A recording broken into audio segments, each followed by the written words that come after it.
الحمد للہ نحمده ونستعینه ونستغفره ونؤمن به ونتوکل علیہ ونعوذ باللہ من شرور انفسنا ومن سیئات اعمالنا من يهده الله فلا مضل له ومن يضلله فلا هادي له ونشهد ان لا اله الا الله وحده لا شريك له ونشهد أن سيدنا محمدا عبده ورسوله أرسله بالهدى ودين الحق ليظهره على الدين كله وكفى بالله شهيدا خصوصا على أفضلهم وخاتم النبيين محمد الأمين وعلى آله وصحبه أجمعين فصلى الله عليه وسلم تسليما كثيرا كثيرا اما بعد اعوذ باللہ من الشیطان الرجیم بسم اللہ الرحمن الرحیم رب اشرح لی صدری ویسر لی امری واحلل عقدۃ من لسانی یفقہوا قولی۔ سورہ مومن آیت نمبر 51 سے ہم سٹارٹ لیں گے آج کے لیکچر کا۔ آیت نمبر 51، ہم لازماً مدد کرتے ہیں اپنے رسولوں کی اور ان لوگوں کی جو ایمان لائے دنیا کی زندگی میں بھی، اور اس دن بھی مدد کریں گے جس دن گواہ کھڑے ہوں گے۔ اب یہ کس دن کی بات ہو رہی ہے؟ بدلے کے دن کی، کہ ابھی دنیا میں مدد کس طرح سے ہو رہی ہے۔ جو بھی دین کے معاملے میں اللہ تعالیٰ کے کلمہ توحید کی سربلندی کے لیے کوشش کر رہا ہوتا ہے تو اللہ تعالیٰ کی طرف سے غیب سے خاص طور پر امداد ہوتی ہے، ٹھیک ہے۔ تو ہمارے پاس بہت ساری ایسی اگزامپلز ہم نے سیرت میں پڑھی، قرآن کریم کی آیات میں ہم نے دیکھا کہ کیسے اللہ پاک نے رسولوں کی مدد کی، ٹھیک ہے۔ جب بھی قومیں ہلاک ہوئیں تو رسولوں کو بچا لیا گیا۔ اسی طریقے سے ہم نے غزوات میں دیکھا کس طرح سے رسول اللہ صلی اللہ علیہ وآلہ وسلم کی اللہ تعالیٰ نے مدد کی، اور پھر آخرت میں بھی یہ جو مدد ہے اس کا سلسلہ جاری رہے گا، کیونکہ انہوں نے اپنی زندگیاں صرف کی اللہ تعالیٰ کی راہ میں۔ آیت نمبر 52 میں فرمایا جا رہا ہے، جس دن کے ظالموں کو ان کی معذرت کچھ فائدہ نہ دے گی، اور ان کے لیے لعنت ہوگی، اور ان کے لیے برا گھر ہوگا۔ اور ہم نے موسیٰ کو ہدایت دی، اور ہم نے وارث بنایا بنی اسرائیل کو کتاب کا، جو ہدایت اور یاد دہانی تھی ہوش مندوں کے لیے۔ تو اے نبی صلی اللہ علیہ وآلہ وسلم، آپ صبر کیجئے، یقیناً اللہ کا وعدہ سچا ہے، اور اپنے قصور کی معافی چاہیں اور اپنے رب کی حمد کے ساتھ اس کی تسبیح کیجئے، شام کو بھی اور صبح کو بھی۔ اب یہاں پہ جو ہے ایک وارننگ ہے کہ ظالموں کو ان کی معذرت کچھ بھی فائدہ نہیں دے گی، مطلب ابھی جو مہلت کا ٹائم ہے، ٹھیک ہے، اسی میں جو عمل ہے وہ کرنا ہے، اور پھر برا گھر بھی ہوگا، جہنم obviously ایک بہت برا گھر ہے، اور پھر ساتھ میں لعنت بھی ہے۔ تو ہم نے پہلے جب ہم نے قیامت کے منظر میں دیکھا کہ ایون جو جہنم کے داروغہ ہیں وہ بھی لعنت ملامت کر رہے ہوں گے جہنم والوں کو۔ اور یہاں پہ جو سبجیکٹ ہے وہ رسول اللہ صلی اللہ علیہ وآلہ وسلم کو اگزامپل کے طور پر کوٹ کیا جا رہا ہے کہ جب موسیٰ علیہ السلام کو ہدایت دی تھی، یعنی کہ بنی اسرائیل کے لیے کتاب دی اور ان کو وارث بنا دیا گیا تھا تورات کا، ٹھیک ہے، تو یہ یاد دہانی تھی اور ہدایت تھی۔ تو یہاں پہ رسول اللہ صلی اللہ علیہ وآلہ وسلم کو جو ہے صبر والا معاملہ کرنے کی نصیحت کی جا رہی ہے، اور پھر ساتھ میں یہ کہ صبر کے لیے جو ہے اللہ کا وعدہ کیونکہ سچا ہے تو اس کا ریوارڈ بھی ملے گا آخرت میں۔ اور پھر ایون یہ جو قصور کی معافی چاہیں، ٹھیک ہے، یہ اس سے کیا مراد ہے کہ یہاں پہ اگر تو رسول اللہ صلی اللہ علیہ وآلہ وسلم کو یہاں پہ سامنے رکھ کے ایک اگزامپل کوٹ کر دی گئی اللہ تعالیٰ کی طرف سے کہ غلطی اور کوتاہی کسی سے بھی ہو سکتی ہے، تو جس سے بھی کوتاہی ہوگی کسی بھی درجے کی، چھوٹی بڑی، تو اللہ کے حضور اللہ سے استغفار کرنا ہے۔ تو یہ جو تواضع کا، عاجزی کا اور جو تقوی کا معاملہ ہے، ٹھیک ہے، یہ سب کے لیے ہے، عام انسان کے لیے بھی، رسولوں کے لیے بھی۔ تو یہاں پہ ہم نے تقوی کی جو امپورٹنس ہے بہت اچھے سے سمجھ میں آ جاتی ہے۔ آیت نمبر 56 میں آتا ہے، یقیناً وہ لوگ جو اللہ کی آیات میں جھگڑے ڈالتے ہیں بغیر کسی سند کے جو ان کے پاس آئی ہو، نہیں ہے ان کے دلوں میں کچھ مگر تکبر، جس تک وہ پہنچنے والے نہیں ہیں۔ بس آپ اللہ کی پناہ طلب کیجئے، یقیناً وہ سب کچھ سننے والا اور ہر چیز کو دیکھنے والا ہے۔ یعنی یہ جو تکبر ہے، یہ جو دل میں ایک ایسی چنگاری پیدا ہوتی ہے، ٹھیک ہے، اس کے یہاں پہ اس کو جو ہے وعید ہے اس کے لیے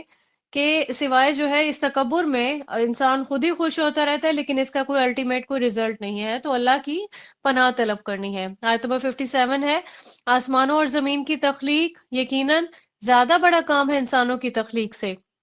لیکن اکثر لوگ نہیں جانتے۔ اب یہاں پہ یہ دیکھتے ہیں کہ انسان جو ہے اگر اپنی تخلیق کو کہتا ہے کہ یہ بہت بڑی ایک بات ہے، لیکن اگر ہم کائنات میں جس طرح سے آسمانوں کی تخلیق ہوئی، ابھی تک اس کی ڈیپتھ میں کوئی سائنسدان جا نہیں سکا، ٹھیک ہے، جو 7 آسمانوں کی حقیقت ہے، اور ایون اگر کوئی خلا میں چلا جائے اس کو کوئی بھی باؤنڈری اس میں نظر نہیں آتی ہے کہ یہ آسمان ہے، ٹھیک ہے، یعنی کہ یہ اتنا کوئی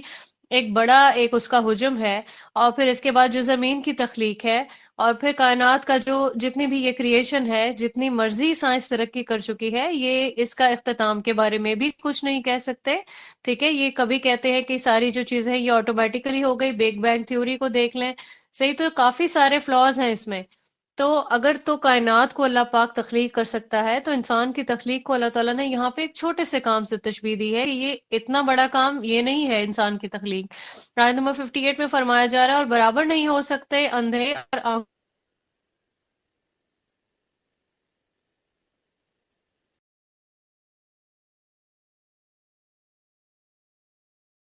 کرتے ہو۔ اب یہاں پہ ہم دیکھتے ہیں کہ آنکھوں والے اور جو کان رکھتے ہوئے جو سن نہیں سکتے، آنکھیں رکھتے ہوئے جو دیکھ نہیں سکتے، اس کے بارے میں ہم نے دیکھا کہ فزیکلی ایسا نہیں ہوگا، ٹھیک ہے، کہ یہ لوگ آنکھیں رکھتے نہیں ہوں گے، بس یہ ہے کہ آنکھیں تو رکھتے ہیں لیکن جو ہے ان کو ہدایت کی روشنی کو نہیں پا سکتے۔ کان تو رکھتے ہیں لیکن ان کی بات جو ہے، ہدایت کی کوئی بات ان کو کنوے کی جائے تو ان کے کان سننے سے آ رہی ہیں۔ تو یہاں پہ اللہ پاک نے کمپیریزن کلیئر کر کے بتا دیا کہ نیک اعمال والے اور بدکار والے، وہ ایسا نہیں ہوگا جس طرح سے ہمارے ہاں ہم لوگ زیادہ تر یہی سوچتے رہتے ہیں کہ اللہ تعالیٰ تو بہت رحیم ہے نا، تو ہمارے جتنے بھی چھوٹے بڑے گناہ ہوں گے وہ معاف کر دیے جائیں گے۔ ایسی امید رکھ سکتا ہے انسان اگر وہ واقعتاً جو ہے دل میں ایمان رکھتا ہوگا، توبہ کرتا ہوگا اللہ تعالیٰ سے، اپنے گناہوں کو ریئلائز کرتا ہوگا۔ ایسے نہیں ہوگا کہ ہاتھ پہ ہاتھ رکھ کے ہم ڈھیٹ بن کے بیٹھ جائیں اور ہم کہیں کہ اللہ رحیم ہے،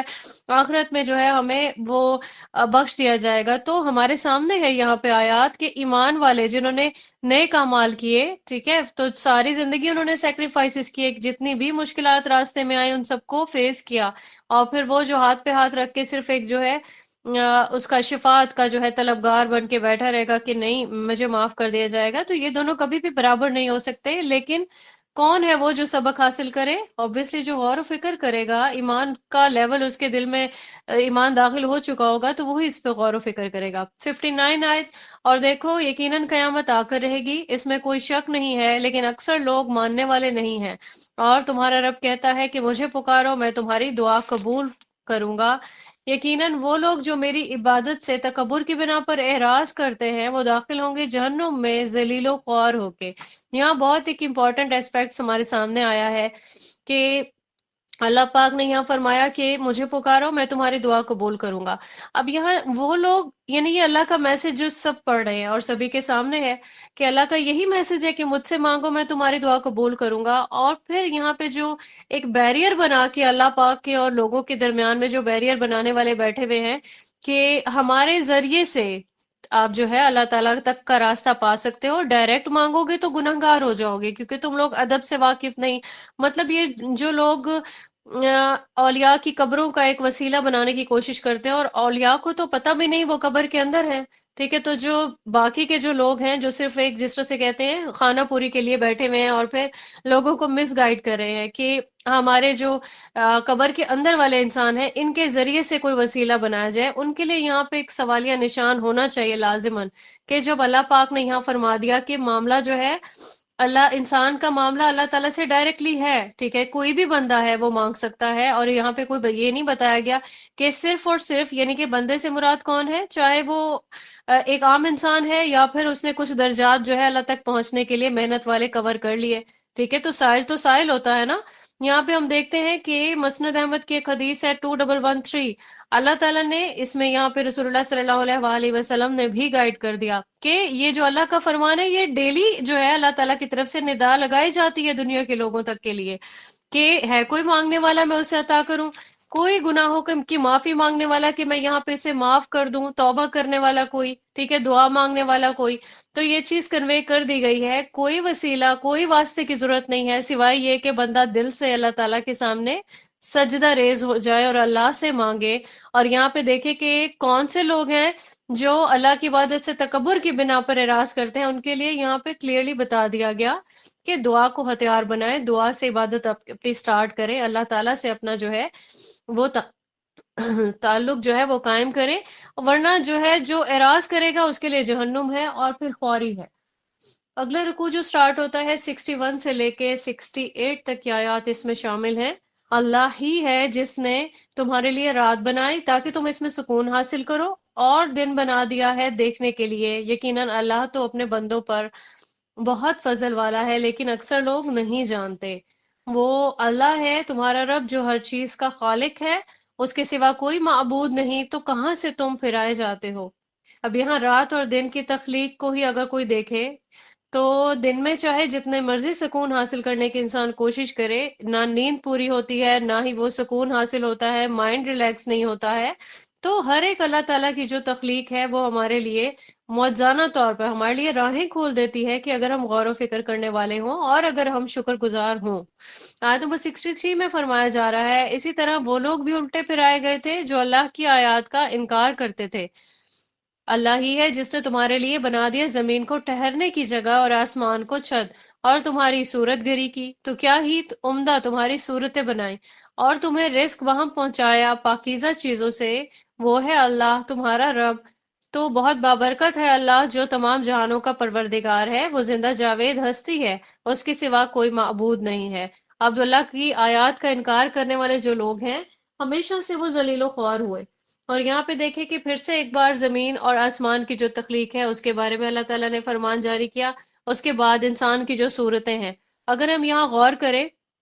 اور ہم کسی کے بارے میں ایک اپنا مائنڈ سیٹ بنا لیں یہ انسان خوبصورت ہے، ٹھیک ہے، تو وہاں پہ ہمارا جو ایک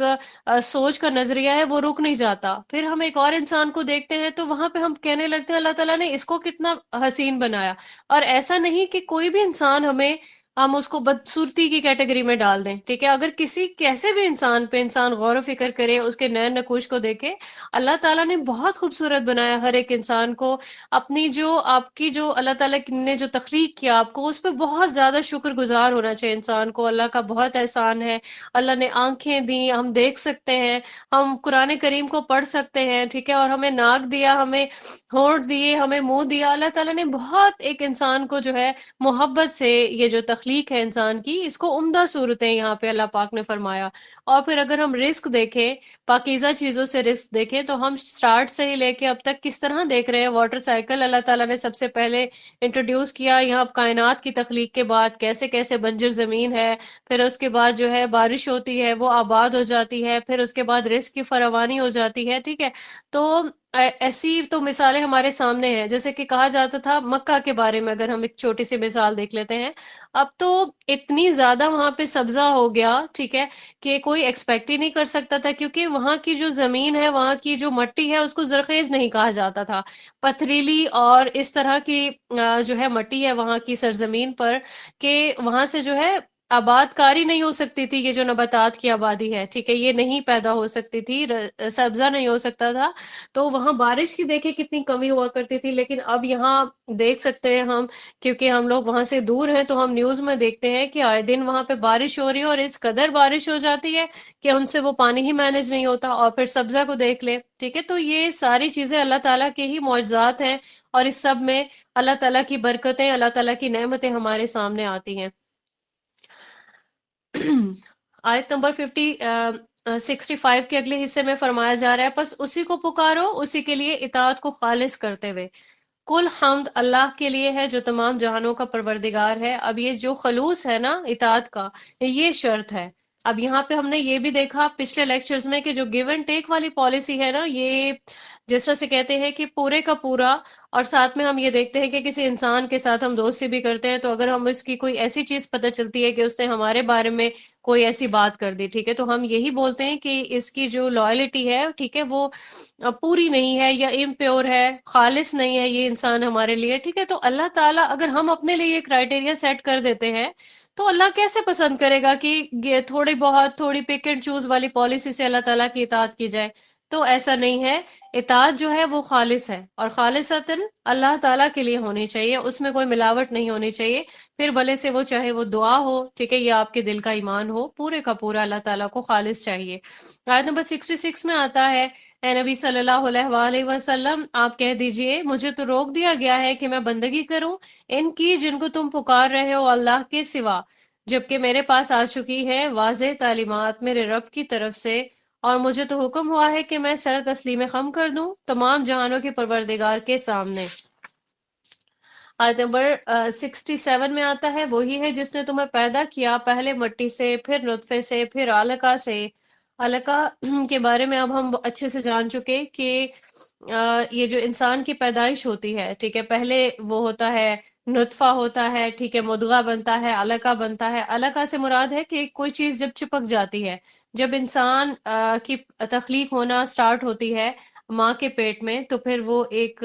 جیسے جونک ہوتی ہے نا چپکی ہوئی، ٹھیک ہے، ویسی ہی شکل سے متعلق ہو جاتا ہے اپنی جو ایک وال ہوتی ہے یوٹرس کی، وہاں سے یہ خوراک لیتا رہتا ہے. ٹھیک ہے، تو یہ چیزیں اللہ پاک نے بہت پہلے سے ہمیں بیان کر دی کہ کیسے انسان کی پیدائش ہونی ہے، کیسے اس کی تخلیق کا جو مرحلہ ہے وہ کیسے کیسے طے پانا ہے. لیکن سائنس آج جو ہے ان سب چیزوں کو جو ہے وہ دریافت کر چکی ہے، اور وہ ہماری بکس میں جو ہے اب ہمیں ایزیلی مل جاتا ہے. لیکن آپ یہاں پہ اللہ تعالیٰ کے معجزاتی طور پر جو ہے یہ ساری چیزیں تو پہلے سے ہی قرآن کریم میں درج ہیں. پھر وہ تمہیں نکال لیتا ہے ایک بچے کی حیثیت سے، پھر تمہیں پروان چڑھاتا ہے تاکہ تم پہنچ جاؤ اپنی جوانی کو، پھر تمہیں مزید عمر دیتا ہے تاکہ تم ہو جاؤ بوڑھے، اور تم میں سے بعض وہ ہیں جنہیں اس سے پہلے ہی وفات دی جاتی ہے، اور بعض کو مہلت دیتا ہے تاکہ تم ایک وقت پہنچ جاؤ، اور یہ اس لیے ہے تاکہ تم نصیحت حاصل کرو. وہی ہے جو زندہ رکھتا ہے اور موت وارد کرتا ہے، چنانچہ اس کے امر کی شان تو یہ ہے کہ جب وہ کسی کام کا فیصلہ کرتا ہے تو کہتا ہے ہو جا تو وہ ہو جاتا ہے. یہاں پورا جو ہے انسان کا جو لائف سائیکل ہے وہ بیان کر دیا گیا. بچے کی تخلیق کیسے ہوئی، ٹھیک ہے، پھر اس کے بعد اس کی پیدائش کیسے ہوئی، وہ باہر آ گیا ماں کے پیٹ سے، پھر اس کے بعد وہ بچپن کا ٹائم اس نے گزارا، جوان ہوا، پھر بوڑھا ہو گیا. اب یہ ایک جو ہے ایک ایوریج جو لائف سائیکل ہے یہ بتا دیا گیا. لیکن یہاں پہ دیکھیں کہ عمر نہیں بتائی، ٹھیک ہے، کہ 60 سال کی عمر میں انسان کی ڈیتھ ہونی ہے، یا 50 سال کی عمر میں ڈیتھ ہونی ہے، یا وقت جو ہے بوڑھے ہونے کے بعد ہی ڈیتھ ہونی ہے. ٹھیک ہے، یہ ساری چیز جو ہے ایسے ہمیشہ نہیں ہوگا. تو کبھی ایسا بھی ہوگا کہ بڑھاپے سے پہنچنے سے پہلے ہی کوئی فوت ہو جاتا ہے، ٹھیک ہے، اور پھر اگر کوئی بوڑھا ہونے تک زندہ رہتا ہے تو یوں سمجھے کہ یہ ملا ہوا مہلت کا ایک ٹائم ہے. اور یہ ٹائم کس لیے ملا کہ آج انسان واپس پلٹ جائے، توبہ کر لے، اللہ کے راستے پہ چل پڑے. ٹھیک ہے، تو جتنا بھی وقت اور جتنا بھی زندگی کا وقت موقع جو ہے وہ اللہ تعالیٰ کی طرف سے دیا گیا موت سے پہلے پہلے تک کا، وہ سارا جو ہے اللہ تعالیٰ کی طرف سے اس کو انسان کو مہلت ہی سمجھنی چاہیے. اگلا ہمارا رکوع سٹارٹ ہوتا ہے آیت نمبر 69 سے لے کے 78 تک کی آیات اس میں شامل ہیں. 69 آیت ہے، کیا تم نے غور نہیں کیا ان لوگوں کے حال پر جو اللہ کی آیات کے بارے میں جھگڑتے ہیں، وہ کہاں سے پھرائے جاتے ہیں. اب یہ جو جھگڑنا ہے اس کے بارے میں ہم نے پریویس لیکچر میں بھی دیکھا. اچھا، یہاں پہ ہم دیکھتے ہیں کہ لوگوں کے بارے میں کہاں سے پھرائے جاتے ہیں، یعنی کہ کچھ لوگوں کے بارے میں یہاں ہم اس کی تفسیر دیکھ سکتے ہیں کہ رسول اللہ صلی اللہ علیہ وآلہ وسلم کی کمپنی جو ہے وہ میسر تھی. ٹھیک ہے، مدینہ میں بھی دیکھ لیں، مکہ میں بھی دیکھ لیں، رسول اللہ صلی اللہ علیہ وآلہ وسلم کے ساتھی تھے. لیکن ہم ساتھ کے ساتھ یہ دیکھتے آئے کہ منافقین بھی تھے. ٹھیک ہے، یعنی ایسے لوگ تھے کہ آپ صلی اللہ علیہ وآلہ وسلم کی کمپنی میں بھی ان لوگوں کو ہدایت نہیں ملی ہے. ٹھیک ہے، اگلی جو آیت ہے اس میں ہمیں روزے جزا کی امپورٹنس کو بیان کیا جا رہا ہے. 70 آیت ہے، وہ لوگ کہ جنہوں نے جھٹلایا کتاب کو اور ان چیزوں کو جن کے ساتھ ہم نے بھیجا اپنے رسولوں کو، تو عنقریب انہیں معلوم ہو جائے گا جب ان کی گردنوں میں توق پڑے ہوں گے اور وہ زنجیروں میں جکڑے ہوں گے، اس حالت میں انہیں گھسیٹا جائے گا کھولتے پانی میں، پھر انہیں آگ میں جھونک دیا جائے گا. پھر ان سے کہا جائے گا کہ کہاں ہے وہ شریک جنہیں تم شریک بنایا کرتے تھے اللہ کے سوا. وہ کہیں گے سب گم ہو گئے ہم سے، بلکہ ہم نہیں پکار رہے تھے اس سے پہلے کسی بھی شے کو. اس طرح اللہ بھٹکا دیتا ہے کافروں کو. تو یہاں پہ سارا جو قیامت کا ایک منظر ہے جب انسان اپنا ایک عذاب والی سچویشن دیکھ لے گا، اور پھر یہاں پہ دیکھے کہ جہنمیوں کے لیے ایک بہت ہی ذلت والا جو ہے آیات میں ایک طریقہ کار بتایا گیا کہ گردنوں میں ان کی توق پڑے ہوئے ہوں گے، ٹھیک ہے، زنجیروں میں جھکڑے ہوئے ہوں گے، اور پھر ان کی ہاسپٹیلٹی ہے وہ کس طرح سے ہوگی؟ پہلے ہم نے کھولتے پانی اور پیپ کا بھی ذکر دیکھا، ٹھیک ہے، تو ان آیات میں آگ اور کھولتے پانی کا جو ہے ذکر ہے کہ ان میں جھونکا جائے گا، ان کو ساتھ میں ان سے پوچھا بھی جائے گا کہ کہاں ہے وہ تمہارے معبود، ٹھیک ہے۔ یہاں پہ اب جو ہے یہ جو حقیقت ہے جہنمیوں کے لیے وہ یہ ہے کہ وہ ان سب سے ایک تو جو معبود ہے جن کو وہ لیڈر سمجھا کرتے تھے وہ بھی گم ہو گئے ان سے، ٹھیک ہے، تو اب خود بھی ان کو نہیں پکار رہے، تو یہ اللہ تعالیٰ کی طرف سے ان لوگوں کا بھٹکنا ہے۔ 75 آیت ہے، اور یہ سب اس لیے ہوا کہ تم زمین میں ناحق کترانے والے تھے، اور اس لیے بھی کہ تم اکڑا کر بھی چلا کرتے تھے، اب داخل ہو جاؤ جہنم کے دروازوں میں ہمیشہ رہنے کے لیے، تو یہ بہت ہی برا ہے متکبرین کا ٹھکانہ۔ تو یہاں پہ دیکھیں کہ قیامت کا جو منظر ہے یہی پیش کیا جا رہا ہے جہنم کا، اور یہ بھی کہ جو دنیا میں انسان اپنے جو وسائل ہیں ان پہ اکڑتا رہتا ہے، فخر کرتا رہتا ہے، اور اس کو اپنی ذہانت، اپنی فطانت، اپنی محنت جو ہے اس کے ساتھ منسوب کر دیتا ہے، تو ان لوگوں کے لیے یہاں پہ آیات میں بہت واضح نشانی ہے کہ ایسے ہی لوگوں کے لیے جہنم ہے، اور پھر جہنم سے کوئی واپس نہیں جائے گا، کیونکہ یہ برا اور ہمیشہ والا ٹھکانہ ہے۔ ساتھ میں جب بھی جنت کا ذکر آتا ہے، ٹھیک ہے، تو جنت کے لیے ہمیشہ ہمیش کی زندگی بتائی جاتی ہے۔ آیت نمبر 77 میں فرمایا جا رہا ہے رسول اللہ صلی اللہ علیہ وآلہ وسلم سے کہ آپ صبر کیجئے، یقیناً اللہ کا وعدہ حق ہے۔ تو اگر ہم آپ صلی اللہ علیہ وآلہ وسلم کو دکھا دیں ان میں سے کچھ جس کا ہم نے ان سے وعدہ کر رہے ہیں، یا ہم آپ کو وفات دے دیں، پھر ان کو ہماری طرف ہی لوٹ کر آنا ہے۔ تو یہاں پہ ہم دیکھ لیتے ہیں کہ سورہ طٰہٰ میں بھی آیت نمبر 2 میں فرمایا جا رہا تھا کہ یہ جو صبر کا وعدہ ہے رسول اللہ صلی اللہ علیہ وآلہ وسلم سے، یہاں پہ تسلی والے الفاظ ہیں۔ تو ہم سورہ طٰہٰ میں بھی ہم نے یہ دیکھا کہ یہ جو قرآن کے بارے میں ہے، یہ قرآن آپ صلی اللہ علیہ وآلہ وسلم پر اس لیے نازل نہیں کیا گیا کہ آپ صلی اللہ علیہ وآلہ وسلم ناکام ہو جائیں، معاذ اللہ۔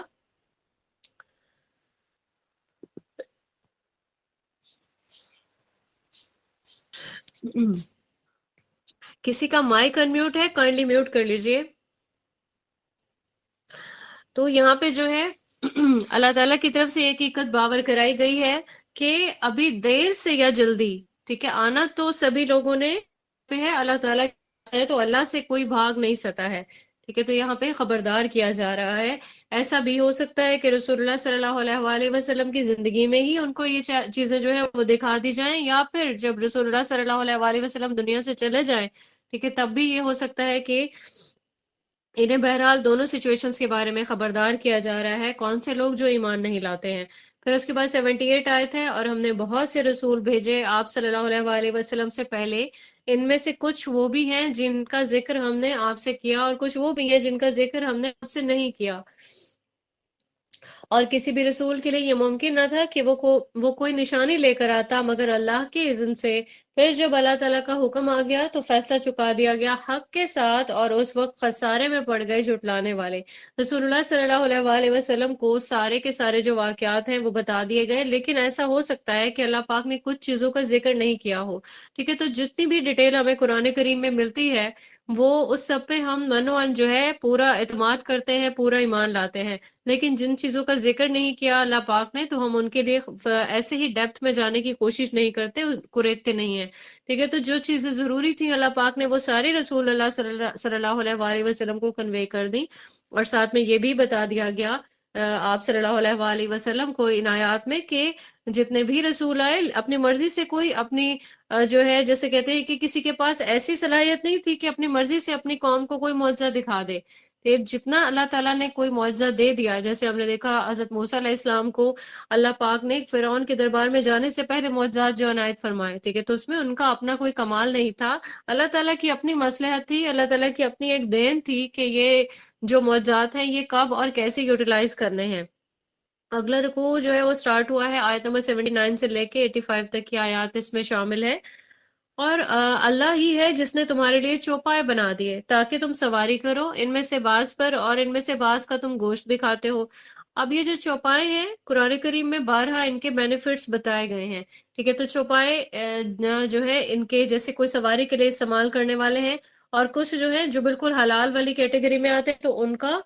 گوشت بھی جو ہے انسان کنزیوم کرتا ہے، ان سے دودھ بھی کنزیوم کرتا ہے، یعنی کہ یہ ایکسٹرا بینیفیشیل جو ہے یہ اللہ پاک نے یہ جاندار بنا دی، اور ان کی تخلیق انسان کے لیے بہت فائدہ مند ہے۔ آیت نمبر 80 میں آیا اور ان میں تمہارے لیے اور بھی منافعتیں ہیں، یعنی کہ فائدے، اور تاکہ ان پر سوار ہو کر تم اپنی وہ ضرورتیں پوری کرو جو تمہارے دل میں ہوتی ہیں، اور ان پر بھی اور کشتیوں پر بھی تمہیں سوار کرایا جاتا ہے۔ اب انسان کیسے اپنی جو ہے وہ فائدے حاصل کرتا ہے ان سے، یعنی کہ پیدل چلنے والا کیسے لمبے لمبے سفر کر سکے گا؟ تو ضرورتیں پوری کرنے کے لیے انسان کی ضرورتیں کوئی بھی ہو سکتی ہیں، وہ اپنے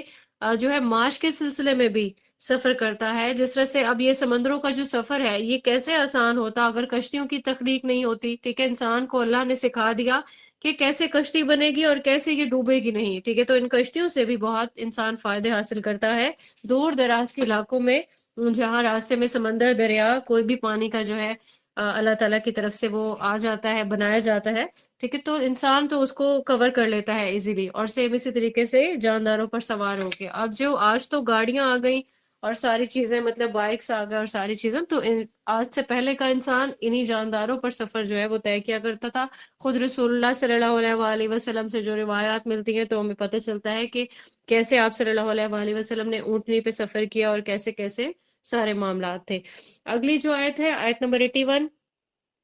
اور وہ تمہیں اپنی آیات دکھاتا رہتا ہے تو تم اللہ کی کون کون سی آیات کا انکار کرو گے۔ یہاں پہ جو آیات ہے اس سے مراد ہے اللہ کی جو نشانیاں ہیں، ٹھیک ہے؟ تو پوری کائنات میں اللہ کی نشانیاں بکھری ہوئی ہیں، کہیں بھی کچھ کوئی بھی چیز ہے جس پہ ہم غور و فکر کریں گے، اللہ کی جو آیات ہے اس سے انکار جو ہے وہ پاسبل نہیں ہے۔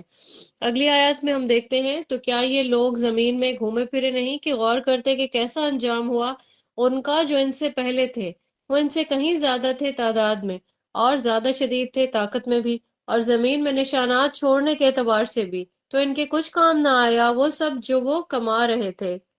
رہے تھے۔ اب یہاں پہ دیکھیں کہ ہم ان کو ڈیٹیل سے پڑھ چکے، کس قدر اسٹرانگ تھے، تعداد میں تھے، طاقت میں تھے، قد بت میں تھے۔ اگر دنیا میں گھومنے پھرنے والے صرف انہی پہ غور و فکر کر لیں تو جو کچھ چھوڑ کے وہ گئے، اب کیا چھوڑ کے گئے کہ ہمارے ہاں تو مشینوں سے سارے جو پہاڑ وغیرہ ہیں، گرینائٹ کی جو چٹانیں ہیں، ان سے مشینیں جو ہے وہ زیادہ سے زیادہ جو ہے وہ کام لے لیتا ہے انسان، ٹھیک ہے؟ تو یہ جو انسان تھے اپنے طاقت کے بلبوتے پہ اپنے محلات وغیرہ بناتے تھے، تو یہ ساری چیزیں ابھی بھی موجود ہیں، اور سائنس ان کو مطلب دریافت جو ہے وہ اس کو دیکھ چکی ہے۔ ان کے جو چھوڑے ہوئے نشانات ہیں وہ کہیں زیادہ جو ہے انسان کو حیران کرنے کے لیے کافی ہیں، لیکن یہ ساری چیزیں صرف حیران کر سکتی ہیں، ان کے کچھ کام نہیں آ سکا یہ سب کچھ۔ اللہ تعالیٰ کا جب عذاب آیا تو ان کی کوئی بھی چیز، نہ ان کی طاقت، نہ ان کی تعداد، نہ ان کی ترقی اور کامیابی، یعنی جو بھی وسائل تھے وہ ان کے کام نہیں آ سکے۔ آیت نمبر 83 میں فرمایا جا رہا ہے تو جب آ گئے ان کے پاس ان کے رسول واضح نشانیاں لے کر تو وہ اتراتے رہے اسی پر جو بھی علم ان کے پاس تھا، اور گھیرے میں لے لیا انہیں اس چیز نے جس کا وہ مذاق اڑاتے تھے۔ مذاق اڑاتے تھے مطلب جب ان کو حق کی دعوت دی جاتی، ٹھیک ہے، رسولوں کی طرف سے، تو پھر یہ کیا کرتے؟ کبھی تو یہ اپنے آباء و اجداد کا ریفرنس دیتے، ٹھیک ہے، کہ ہم لوگ جو ہے جو جس چیز کو ہم فالو کر رہے ہیں وہ بہت زیادہ اسٹرانگ ہے اور پہلے جو ہے پہلے زمانوں سے چلی آ رہی ہے، ٹھیک ہے؟ تو اب آپ ہیں ایسے کہ ہمیں ایک نئی چیز بتانے لگ گئے، ہم اپنے معبودوں کا انکار کر دیں، تو ایسا تو ہو نہیں سکتا۔ اور پھر جب رسولوں کی طرف سے انہیں بتایا جاتا ہے کہ اگر میری بات نہیں مانو گے، توحید پر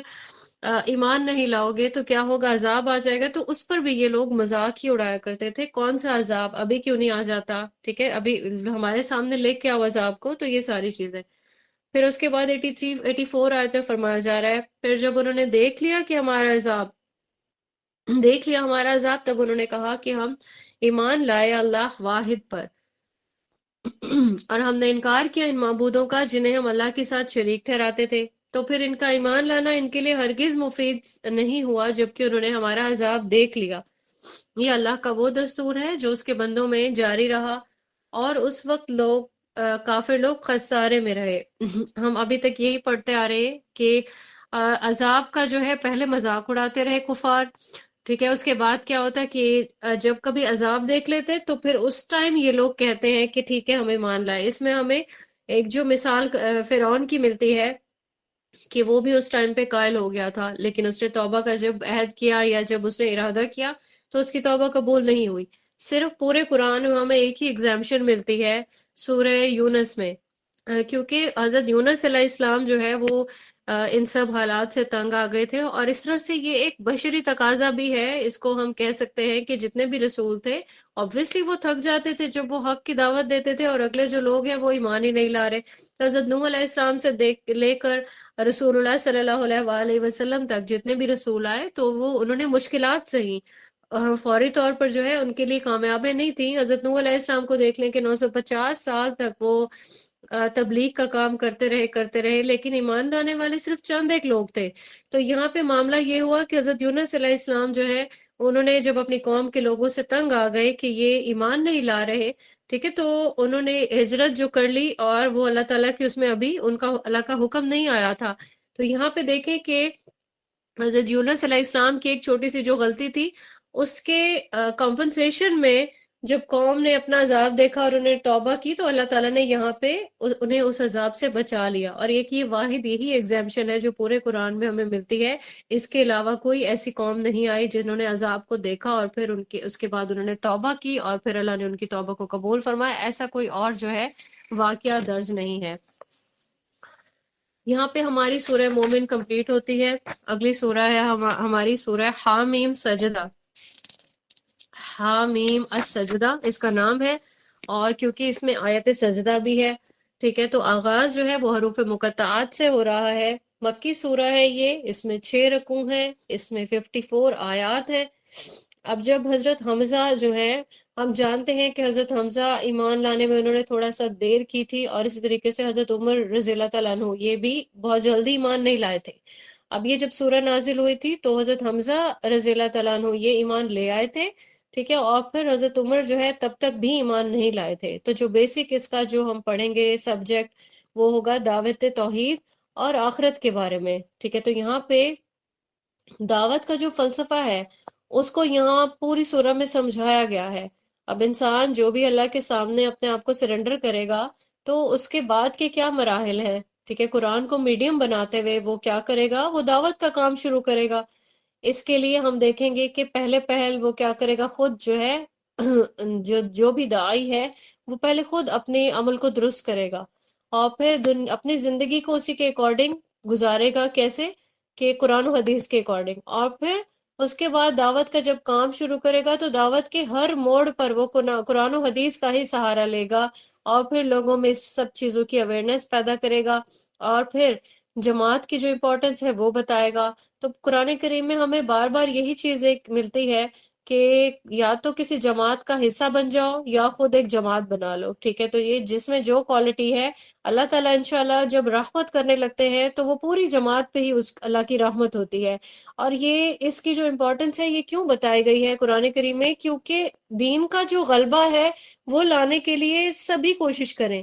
اجتماعی طور پر بھی کوشش کریں، انفرادی طور پہ بھی کوشش کریں۔ تو یہ سارا جو جماعت کا کانسیپٹ ہے وہ ہمیں یہاں پہ ملتا ہے۔ اللہ تعالیٰ ہم سبھی لوگوں کو دینی جماعت کا ہی حصہ بنائے، وہی ایک ایسی جماعت کا جو کہ راہ حق پہ ہو، جو قرآن و سنت والی باؤنڈری پہ ہی چلے، ادھر ادھر نہیں بھٹکے۔ اور اللہ تعالیٰ تاکہ ہم پہ اپنی جو رحمت ہے وہ دنیا میں بھی اور آخرت میں بھی ضرور فرمائے، آمین ثم آمین۔ اب ہم سورہ جو ہے وہ سٹارٹ کرتے ہیں اپنی۔ اس کا جو دوسرا نام ہے وہ سورہ فصلت بھی ہے۔ ابھی جو آیت آگے آئے گی تو اس میں ہم دیکھیں گے آیت کا یہ جو فصلت ہے ورڈ یہ یوز بھی ہوا ہے اس میں آیات میں۔ تو آیت نمبر 1 میں ہم نے دیکھا کہ حامیم حروف مقطعات ہیں۔ آیت نمبر 2 میں آتا ہے اس کتاب کا اتارا جانا اس ہستی کی طرف سے ہے جو بے حد مہربان اور نہایت رحم والا ہے۔ یہاں پہ ہم دونوں ہی اللہ تعالیٰ کے جو صفاتی نام ہیں وہ اس کی ڈیپتھ پہلے ہی دیکھ چکے ہیں، ٹھیک ہے۔ اللہ تعالیٰ کے دونوں صفاتی نام ایک ساتھ آنے کا مطلب یہ ہے کہ ایک بالکل جو شدت والی اللہ کی رحمت ہے وہ بھی ہم دیکھتے ہیں، اور پھر رحیم کے ساتھ ہمیں پتہ چلتا ہے کہ بالکل اس محبت میں اور یہ جو رحمت ہے اللہ تعالیٰ کی، اس میں تسلسل بھی ہے، دوام بھی ہے، یعنی کہ اس کا جو ایک طرف ہم دیکھتے ہیں کہ ٹھاٹے مارتا ہوا ایک سمندر ہے رحمت کا، ٹھیک ہے، دوسری طرف جو ہے وہ کام بھی ہے جو رحمت ہے اللہ تعالیٰ کی. اس طرح سے ہم اس کو سمجھ سکتے ہیں. ہم نے بسم اللہ کی جو کی تھی تفسیر، اس میں ہم نے اس کو ڈیٹیل میں دیکھا. پھر اس کے بعد سورہ فاتحہ میں دیکھا، تو جہاں جہاں بھی اللہ کا یہ صفات نام ساتھ آیا ہے تو ہمیں اس سے رحمت کی ہی ایک دلیل ملتی ہے. آیت نمبر 3 میں آتا ہے، یہ ایک ایسی کتاب ہے جس کی آیات خوب کھول کھول کر بیان کر دی گئی ہیں قرآن عربی کی صورت میں، ان لوگوں کے لیے جو علم رکھتے ہوں یا علم رکھنا چاہیں، بشارت دینے والی اور آگاہ کرنے والی. اب یہاں پہ دیکھیں آیت نمبر 3 میں فصلت کا جو ورڈ ہے وہ یوز ہوا ہے، اور فصلت کا جو میننگ ہے وہ یہ ہے کہ خوب کھول کھول کر بیان کرنے والی. تو یہاں پہ قرآن کریم کے لیے یہ سارے جو ہے ایٹریبیوٹس جو ہے کہ بتائے جا رہے ہیں کہ کیسے یہ بشارت دینے والی، آگاہ کرنے والی ہے، اور اس کی جو آیات ہیں ان کو کھول کھول کر بیان کر لیا گیا ہے. تو کن لوگوں کے لیے بیان کیا گیا ہے؟ کہ جو علم رکھتے ہوں، ٹھیک ہے، یا پھر علم حاصل کرنا چاہتے ہوں، ان سبھی لوگوں کے لیے. تو ان کی اکثریت نے اعراض کیا اور وہ سنتے ہی نہیں ہیں. تو یہ ہم سورہ مریم کی ایک آیت ہے، آیت نمبر 97، اس میں ہم دیکھ لیتے ہیں. یہاں پہ بھی یہی قرآن کریم کی جو ایک خاصیت ہے وہ بیان کر دی گئی ہے کہ پس ہم نے آسان کر دیا، ہم نے تو آسان کر دیا اس قرآن کو آپ صلی اللہ علیہ وآلہ وسلم کی زبان میں، تاکہ آپ بشارت دے اس کے ساتھ متقین کو اور خبردار کرے اس کے ذریعے جھگڑالو قوم کو. تو قرآن کریم کی یہ خاصیت یہ بھی ہے کہ جو محبت سے اس کو سمجھنا سٹارٹ کرتا ہے تو وہ مزید اس محبت میں گرفتار ہوتا چلا جاتا ہے، مزید چاہتا ہے کہ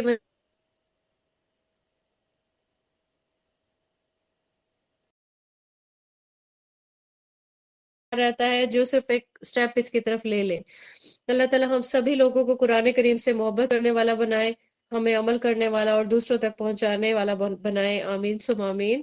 اگلی جو آیت ہے آیت نمبر 5، اس میں دیکھیں کیا ہے کہ ایک کفار کی طرف سے جو ہے وہ ٹونٹنگ سا ایک ایٹیٹیوڈ بیان کیا جا رہا ہے رسول اللہ صلی اللہ علیہ وآلہ وسلم کو، جو جس طریقے سے وہ پیش آتے تھے. تو یہ چیز یہاں پہ بیان کی جا رہی ہے، اور وہ کہتے ہیں ہمارے دل پردوں میں ہے اس چیز سے جس کی طرف آپ ہمیں بلا رہے ہیں، اور ہمارے کانوں میں بوجھ ہے. تو یہ وہی والی سچویشن ہے جس میں ہم نے دیکھا کہ آنکھیں رکھتے ہوئے بھی کوئی ہدایت کی جو روشنی ہے اس کو دیکھ نہیں پاتا، اور کان، کن کے کانوں میں بوجھ ہوتا ہے؟ جو سننا نہیں چاہ رہے ہوتے، ٹھیک ہے، اگر سن لیتے ہیں تو سمجھنا نہیں چاہ رہے. تو ایسے ہی وہ لوگ ہیں. اب جب دل پہ پردے ہیں تو پھر اللہ تعالیٰ کی طرف سے بھی ان کو گمراہی جو ہے وہ میسر ہوگی. اور آپ صلی اللہ علیہ وآلہ وسلم کے درمیان تو ایک پردہ حائل ہے، تو آپ اپنا کام کریں، ہم اپنا کام کر رہے ہیں. ٹھیک ہے، تو یہاں پہ ایک قسم کا بیزاری والا ایک ایٹیٹیوڈ اور ٹانٹنگ ایٹیٹیوڈ بیان کیا جا رہا ہے کفار کا، کہ جس طرح سے کہتے ہیں کہ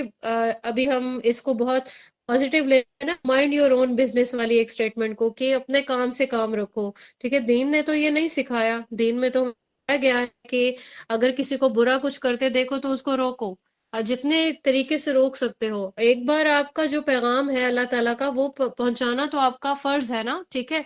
تو یہاں دیکھیں یہ کفار کی طرف سے یہ ایٹیٹیوڈ بتایا گیا تھا کہ ٹھیک ہے آپ نے اپنا کام کر لیا، اب ہمیں اپنا کام کرنے دیں. اور دوسرا یہ کہ یہ بھی ایک چیلنجنگ ایک سٹائل تھا کہ آپ نے جو چیز ہم تک پہنچانے کا ارادہ کیا تھا، ہم اس پہ کیونکہ ہم یقین نہیں لائیں گے تو آپ بھلے سے کوشش کرتے رہیں. ٹھیک ہے، آپ کا جو کام ہے سوائے رکاوٹ ڈالنے کے ہم اس میں کچھ بھی نہیں کریں گے. آیت نمبر 6 میں فرمایا جا رہا ہے، آپ صلی اللہ علیہ وآلہ وسلم کہہ دیجئے کہ میں تو بس ایک انسان ہوں تمہاری طرح کا، میری طرف وحی کی جا رہی ہے کہ تمہارا معبود ایک ہی معبود ہے، تو اسی کی طرف سیدھا رکھو اپنے رخ کو اور اس سے استغفار کرو، اور بڑی تباہی اور ہلاکت ہوگی مشرکین کے لیے.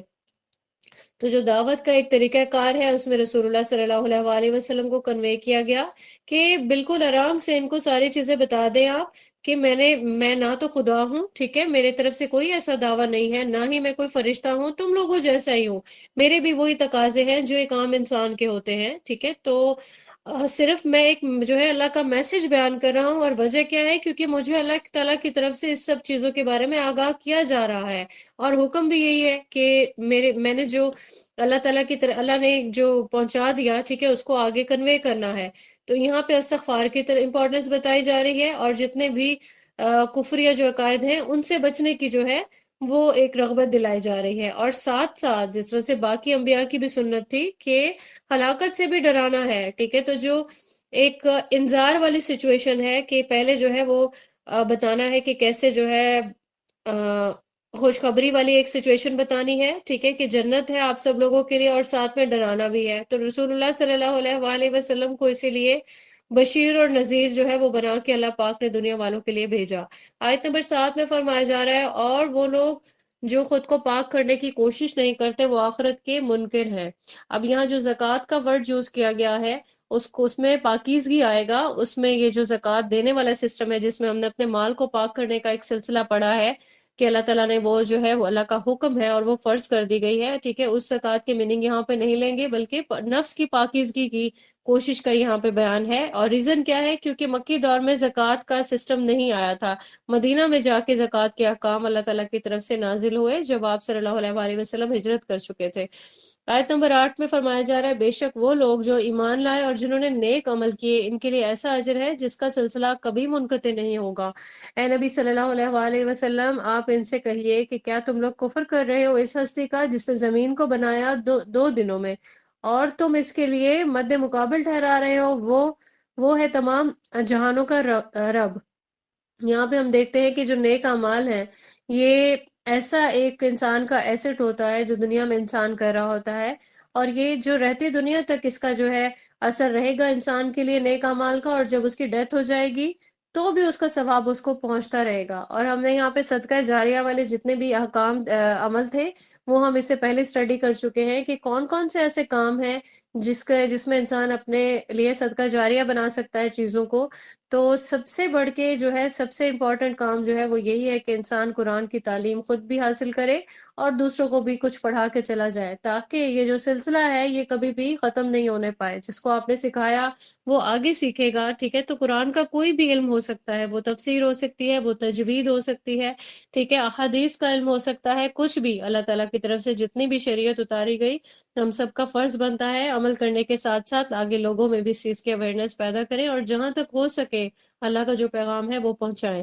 اب یہاں پہ دیکھیں کہ جو معبود لوگ بنا رہے ہیں تو یہاں اس چیز کی اویئرنیس اللہ تعالیٰ نے ان آیات میں بتائی کہ جس ہستی نے زمین اور آسمان کی جو تخلیق ہے، اب یہاں پہ زمین کی تخلیق اس آیت میں بتائی جا رہی ہے کہ 2 دنوں میں۔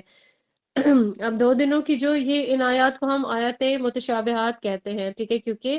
2 دن کا جو ایک اللہ تعالیٰ کی طرف سے جو ایک کریشن کا جو ایک ڈیوریشن بتایا جاتا ہے، ٹھیک ہے، تو اس کے بارے میں ابھی سائنس کچھ کہتی نہیں ہے، لیکن انشاءاللہ ایک وقت آئے گا کہ یہاں تک بھی ساری، کیونکہ قرآن جو ہے وہ حق ہے، قرآن کا ہر بیان حق ہے، اور یہ جو انفارمیشن ہم تک پاس آن کی گئی ہے بہت سال پہلے، ٹھیک ہے، بہت ایک صدیوں پہلے، تو آج تک جو ہے اس کی جو دریافت ہیں وہ اسی کے ایکول جاتی ہیں، ٹھیک ہے۔ تو کوئی بھی ایسی چیز نہیں ہے جو اب تک اس سب سے ٹکرائی ہو۔ آگے ہے پہاڑوں کی کریشن کے بارے میں، آیت نمبر 10 میں ہم پڑھتے ہیں اور اس نے بنائے پہاڑوں کے لنگر اس کے اوپر سے اور اس میں برکات پیدا کی اور اس میں اندازے مقرر کیے اس کی غذاؤں کے 4 دنوں میں۔ اب یہاں پہ دیکھیں کہ 2 دن میں زمین پیدا ہوئی ہے، ٹھیک ہے، یہ زمین کی تخلیق ہوئی، پھر اس کے بعد جو اگلے 2 دن آئے ان کا ذکر آ گیا اس آیت میں کہ کیسے پہاڑ بنے،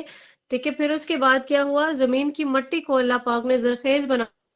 پھر پہلا جو ہے ابتدا اس کے بارے میں ہم دیکھتے ہیں کہ کس طرح سے سائنسی جو تحقیقات ہیں اس کے اکارڈنگ یہی تھا کہ سب سے پہلے جو زمین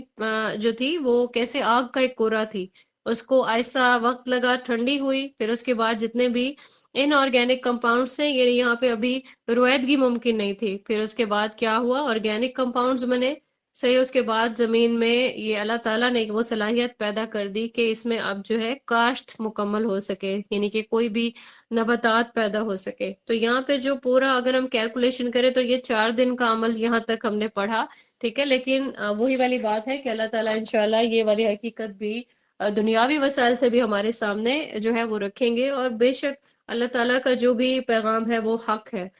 اب آیت کے اگلے حصے میں فرمایا جا رہا ہے تمام سائلین کے لیے برابر، ٹھیک ہے، یہاں پہ اب یہاں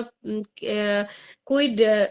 وہ نہیں ہے، ڈیفرنس نہیں ہے کہ جو ہے اس طرح کے جو خاندان ہیں وہ زیادہ اس کے وسائل اس یوٹیلائز کر سکتے ہیں، یہ جانور جو ہے ان کے لیے یہ نہیں ہے، یا خاص انسانوں کے لیے، تو یہاں پہ کوئی حصے نہیں رکھے گئے، بلکہ جتنی بھی یہ تخلیق ہے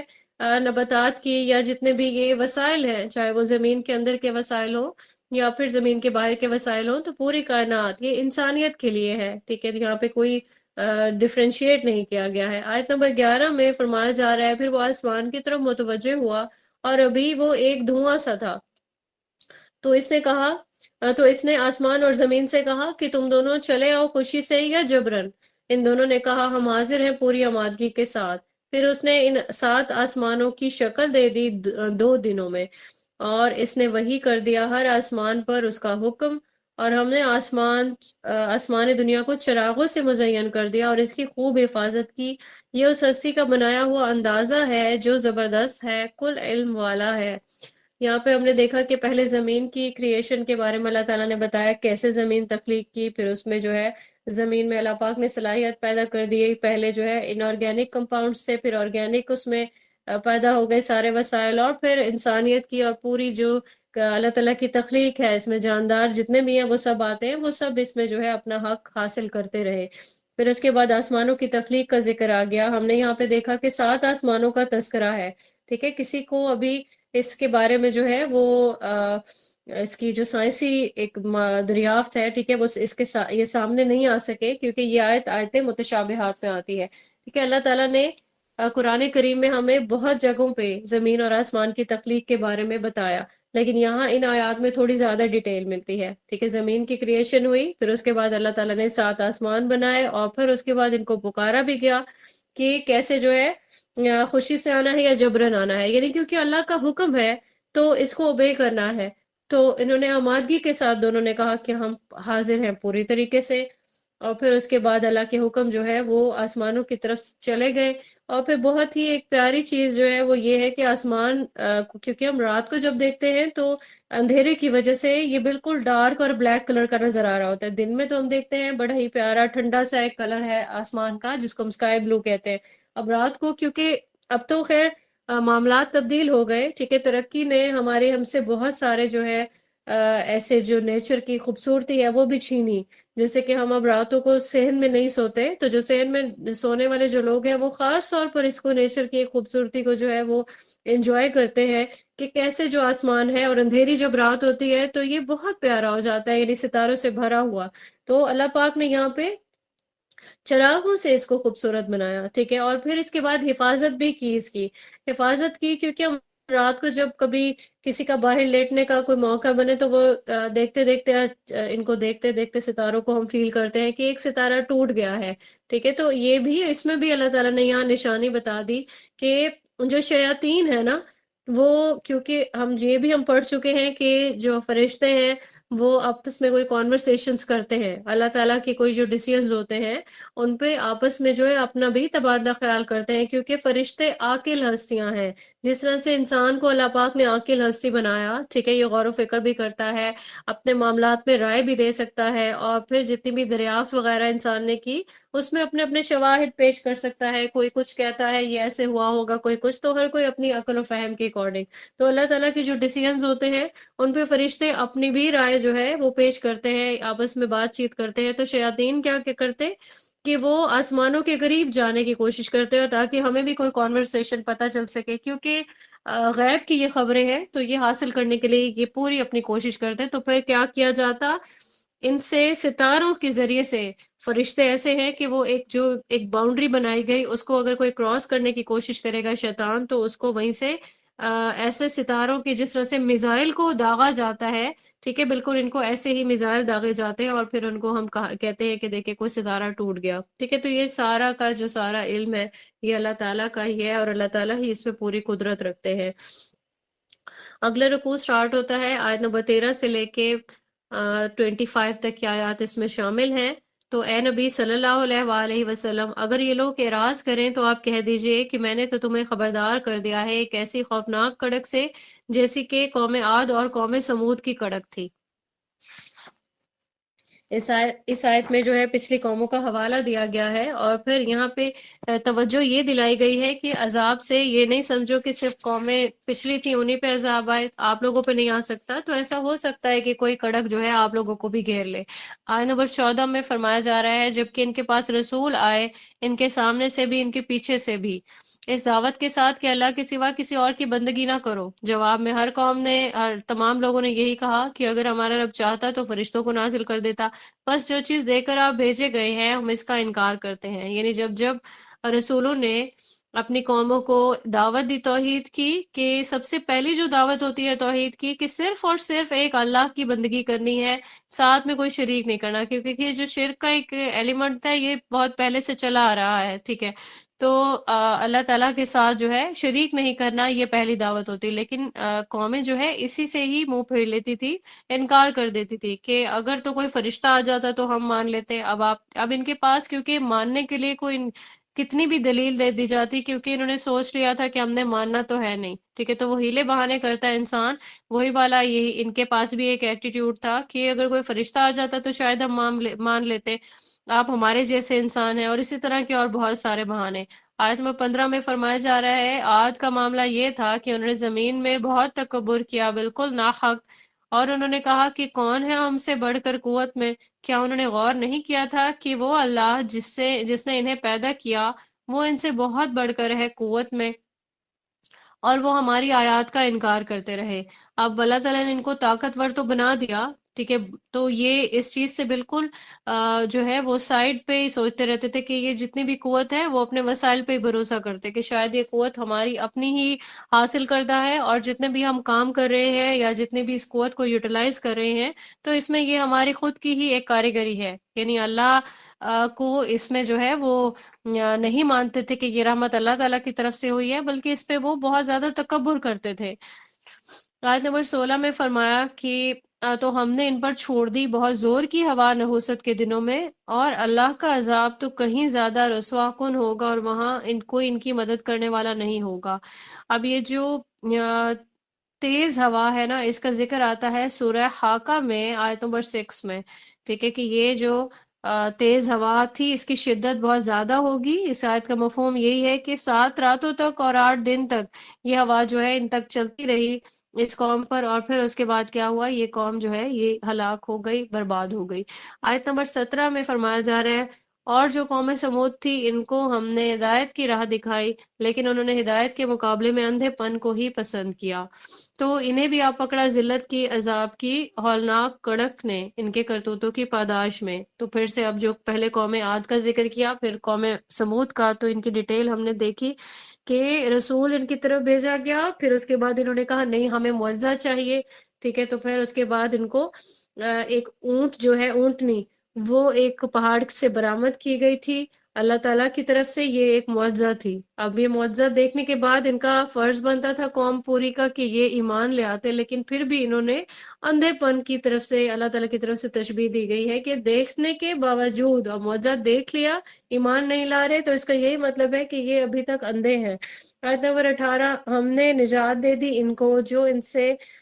ان میں سے ایمان لائے تھے، جنہوں نے تقوی کی روش اختیار کی۔ اب پوری کی پوری جو قوم تھی وہ زیادہ تر جو لوگ تھے وہ ایمان نہیں لائے، لیکن جو لوگ ایمان لے آئے بھلے سے وہ تعداد میں کم تھے، اور وہ لیکن جنہوں نے تقوی کی روش اختیار کی، تو جیسے رسول کو اللہ تعالیٰ نے بچا لیا تھا اور باقی قوم پہ عذاب آ گیا، تو پھر کیا ہوا کہ وہ جو ایمان والے جو لوگ تھے جنہوں نے ایمان کی روش اختیار کی وہ بھی بچا لیے گئے اللہ تعالیٰ کی طرف سے۔ آیت نمبر 19 ہے اور جس دن اللہ کے یہ دشمن جمع کیے جائیں گے آگ کی طرف تو ان کی درجہ بندی کی جائے گی۔ اب جس طرح سے کہتے ہیں کہ جہنم جو ہے وہ ایک جیل جیسی ایک اس کی سچویشن ہوگی، جہنم کو جیل سے تشبیہ کیا جاتا ہے، ٹھیک ہے، تو جس طرح جیلوں میں بھی کیٹیگریز ہوتی ہیں، لیولز ہوتے ہیں کہ جتنا بڑا کوئی جرم کرے گا اس کو اس کے اکارڈنگ اس کی جیل میں ڈالا جائے گا، ٹھیک ہے، تو جہنم میں بھی اس طرح ہمیں حدیث میں بھی زیادہ ڈیٹیل ملتی ہے کہ بالکل ڈیپتھ والا ایک کیٹیگری ہوگی، وہ بالکل ڈیپتھ میں پھینکے جائیں گے، پھر اس کے بعد ایک کیٹیگری ہوگی زیادہ سے زیادہ عذاب جو جھیلیں گے لوگ جنہوں نے بہت زیادہ گناہ کیے ہوں گے۔ تو یہاں پہ بھی جس طرح دنیا میں بھی انسانوں کی جماعتیں ہوتی ہیں اور کیٹیگریز ہوتی ہیں، جیلوں میں بھی ہم نے کیٹیگریز سے اس کو دیکھ لیا، تو اس طرح جہنم میں بھی اس طرح گروہ ہوں گے۔ آیت نمبر 20 میں آتا ہے یہاں تک کہ جب وہ وہاں پہنچیں گے تو ان کے خلاف گواہی دیں گے ان کے کان، ان کی آنکھیں اور ان کی کھالیں اس کے بارے میں کہ جو کچھ وہ کرتے رہے تھے۔ اب یہاں گواہی انسان کا پورا جسم دے گا، کیسے انسان جو ہے وہ کوئی بھی غلط کام کرنے لگتا ہے، یا پھر ایسا ہوتا ہے کہ ہم سوچتے ہیں کوئی ہمیں دیکھ نہ لے، کیونکہ ہمیں لوگوں کے سامنے اپنا امیج بہت پیارا ہوتا ہے، لیکن انسان اتنا بھولا ہے، اتنا بے وقوف ہے کہ وہ جس کے سامنے امیج اچھا کرنا چاہیے اسی سے نہیں ڈرتا۔ تو یہاں پہ یہ جو آیت ہے بہت کلیئرلی یہ چیز بتا رہی ہے کہ لوگوں سے تو ہم دنیا میں بچتے رہے نا، ٹھیک ہے، لیکن پھر کیا ہوگا؟ لوگوں کو نہیں پتا، اللہ کو پتا ہے۔ تو اللہ تعالیٰ کے حق میں یہ انسان جو ہے، اللہ تعالیٰ انسان کے اعضاء کو بھی اجازت دیں گے کہ یہ بھی گواہی دے، تو کیا ہوگا؟ انسان کے ہاتھ، اس کے پاؤں، یہاں پہ جو کان، ناک اور اس کی کھال ہے، یہ ذکر ہے، تو پورے کے پورے جو اعضاء ہیں اللہ تعالیٰ جو ہے ان کو حکم دیں گے، اور وہ پھر گواہی دیں گے کہ جی آپ نے فلاں وقت میں یہ والا جو ہے کام کیا تھا۔ آیت نمبر 21، اور وہ کہیں گے اپنی کھالوں سے، تم نے کیوں ہمارے خلاف گواہی دی؟ وہ کہیں گے کہ ہمیں بھی اس اللہ نے بولنے کی صلاحیت عطا کر دی جس نے ہر شے کو قوت گویائی عطا کی، اور اسی نے تمہیں پیدا کیا پہلی مرتبہ، اور اسی کی طرف تم لوٹا دیے جاؤ گے۔ یہاں پہ دیکھیں کہ جیسے انسان دنیا میں اپنے عیب چھپانے کی کوشش کر رہا ہوتا ہے اور اس عیب پہ قائم بھی ہوتا ہے، مطلب عیب نہیں چھوڑنا، لیکن یہ کہ کسی کو پتہ نہ چلے، تو وہاں پہ بھی جو ہے اپنی ہی کھال سے خود ہی پوچھ رہا ہوگا کہ میرے خلاف کیوں بات کر دی آپ نے، اللہ تعالیٰ کو یہ چیز کیوں بتا دی؟ اس بات سے پیش نظر کہ اللہ پہلے سے یہ جانتا ہے، ٹھیک ہے، تو پھر کھال بھی جو ہے وہ گواہ بنے گی اور کیا کہے گی کہ اللہ نے مجھے صلاحیت دی ہے، لہٰذا میں نے اللہ کو بتانا ہے۔ تو یہاں پہ اللہ تعالیٰ ہر ایک چیز کو جو ہے وہ زبان عطا کر دیں گے، ٹھیک ہے۔ تو یہاں پہ ہم ایک آیت لے لیتے ہیں ریفرنس کے طور پر، سورہ بنی کی، اسرائیل کی جو آیت ہے، آیت نمبر 44 ہم پہلے پڑھ چکے ہیں، اور کوئی چیز نہیں مگر یہ کہ وہ تسبیح کرتی ہے اس کی حمد کے ساتھ، لیکن تم لوگ نہیں سمجھ سکتے ان کی تسبیح کو۔ اب یہاں پہ یہ جو آیت ہے اس کی تفسیر میں اگر ہم دیکھیں تو ہر ایک چیز جو ہے وہ اللہ کی تسبیح کر رہی ہے، چاہے وہ کوئی جاندار ہے، ٹھیک ہے، چاہے کوئی درخت ہے، اس کے پتے ہیں، یا کوئی پتھر ہے۔ اگلی آیت ہے آیت نمبر 22، اور تم اس خیال سے پردہ داری نہیں کرتے تھے کہ تمہارے خلاف گواہی دیں گے تمہارے اپنے کان، تمہاری اپنی آنکھیں اور تمہاری اپنی کھالیں، بلکہ تمہیں تو یہ گمان ہو گیا تھا کہ بہت سی باتیں تو اللہ کے علم میں ہی نہیں جو کچھ تم کر رہے ہو۔ تو یہاں پہ وہی چیز آ جاتی ہے کہ انسان دوسروں سے بھی پردہ پوشی کر لیتا ہے کہ کسی اور کو پتہ نہ چلے، لیکن اب ان چیزوں سے جو انسان کی خود کے اعضاء ہیں ان سے کیسے نظریں چرائے گا جب یہ گواہی دے رہے ہوں گے۔ آیت نمبر 23 میں آتا ہے، اور تمہارا یہی وہ گمان ہے جو تم نے اپنے رب کے بارے میں کیا تھا جس نے تمہیں غارت کیا ہے، تو آج تم ہو گئے ہو خسارہ پانے والوں میں سے۔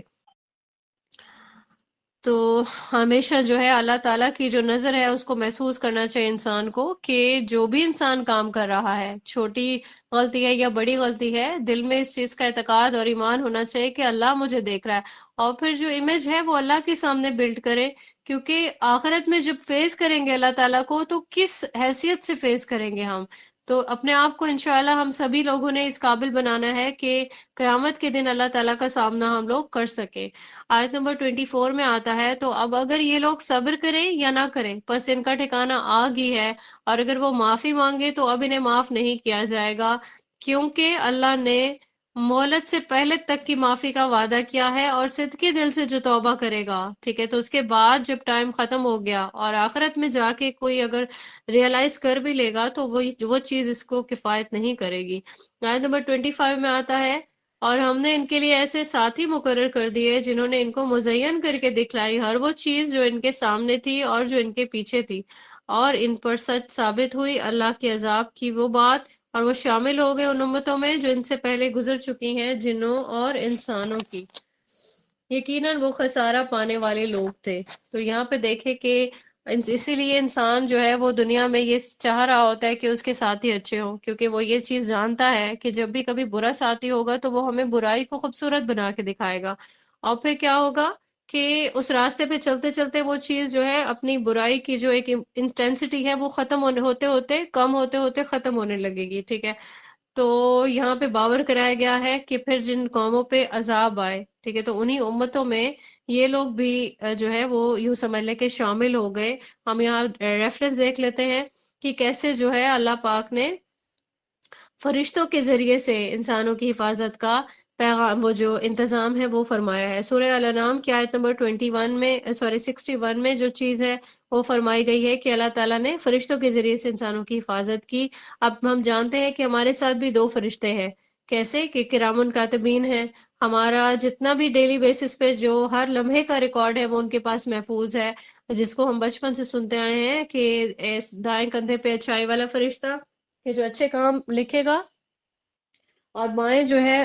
کندھے پہ برائی والا لکھنے والا جو فرشتہ ہے وہ موجود ہے، ٹھیک ہے۔ تو ایسا ہے واقعی کہ انسان کے ساتھ دو فرشتے ہیں جو اعمال کا ریکارڈ رکھتے ہیں۔ اور پھر اس کے بعد ہم نے اس چیز کی دلیل دیکھنی ہے سورہ الانفطار میں، آیت نمبر 10 سے لے کے 11 تک کی آیات ہے۔ انسانوں کے ساتھ جو ہے شیاطین بھی موجود رہتے ہیں۔ اور پھر ہم مشکات میں دیکھتے ہیں کہ 61 حدیث ہے، اس میں ایک کسی نے پوچھا رسول اللہ صلی اللہ علیہ وآلہ وسلم نے، اور پھر پہلے رسول اللہ صلی اللہ علیہ وآلہ وسلم نے یہ چیز بیان کی، ارشاد فرمایا تم میں سے کوئی بھی ایسا نہیں ہے جس کے ساتھ ایک ساتھی جنات شیاطین میں سے اور ایک ساتھی ملائکہ میں سے مقرر نہ کر دیا گیا ہو۔ تو صحابہ نے دریافت کیا کہ اللہ کے رسول کیا آپ کے ساتھ بھی؟ تو آپ صلی اللہ علیہ وآلہ وسلم نے یہاں فرمایا ہاں میرے ساتھ بھی ایک شیطان ہے، مگر اللہ تعالیٰ نے مجھے اس پر نصرت عطا فرمائی ہے اور میں نے اسے مسلمان کر دیا ہے۔ یعنی رسول اللہ صلی اللہ علیہ وآلہ وسلم پر اللہ کی جو رحمت تھی وہ ہوئی، اور پھر وہ شیطان جو ہے وہ تابع ہو گیا آپ صلی اللہ علیہ وآلہ وسلم کے۔ تابع کا مطلب یہ کہ وہ بھی مطیع ہو گیا اور پھر وہ کوئی نقصان پہنچانے کی نیت نہیں رکھتا تھا۔ یہاں یہ چیز ہمیں جو ہے کلیئر ہو جاتی ہے کہ ہمارے جتنے بھی یہ برے اعمال ہے،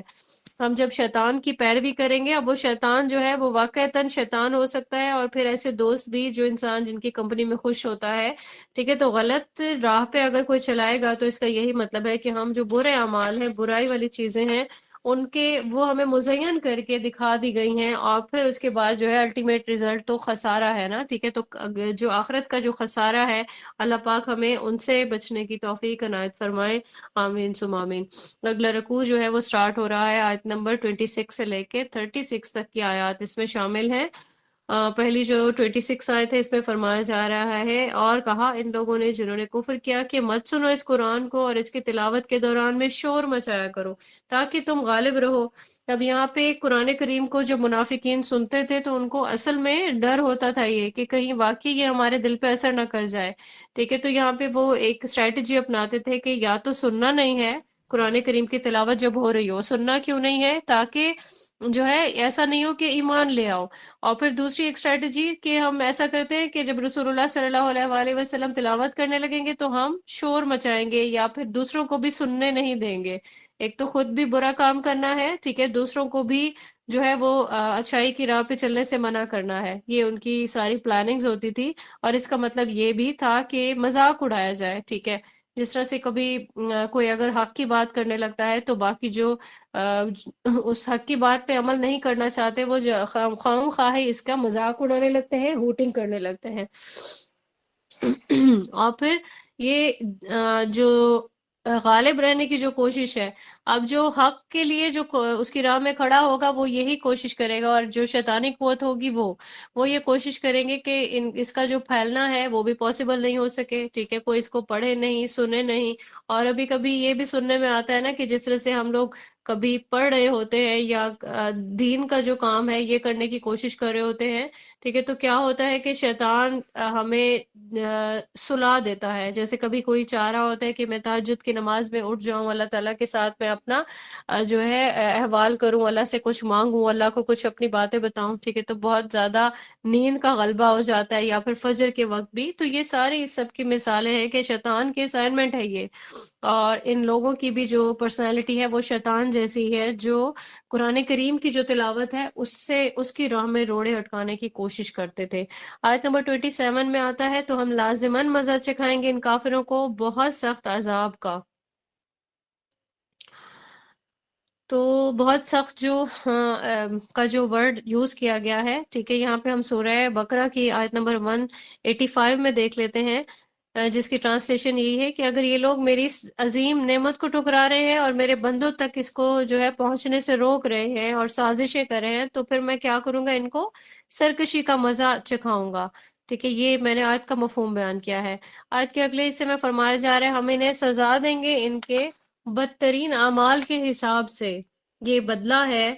اللہ کے دشمنوں کا یعنی آگ،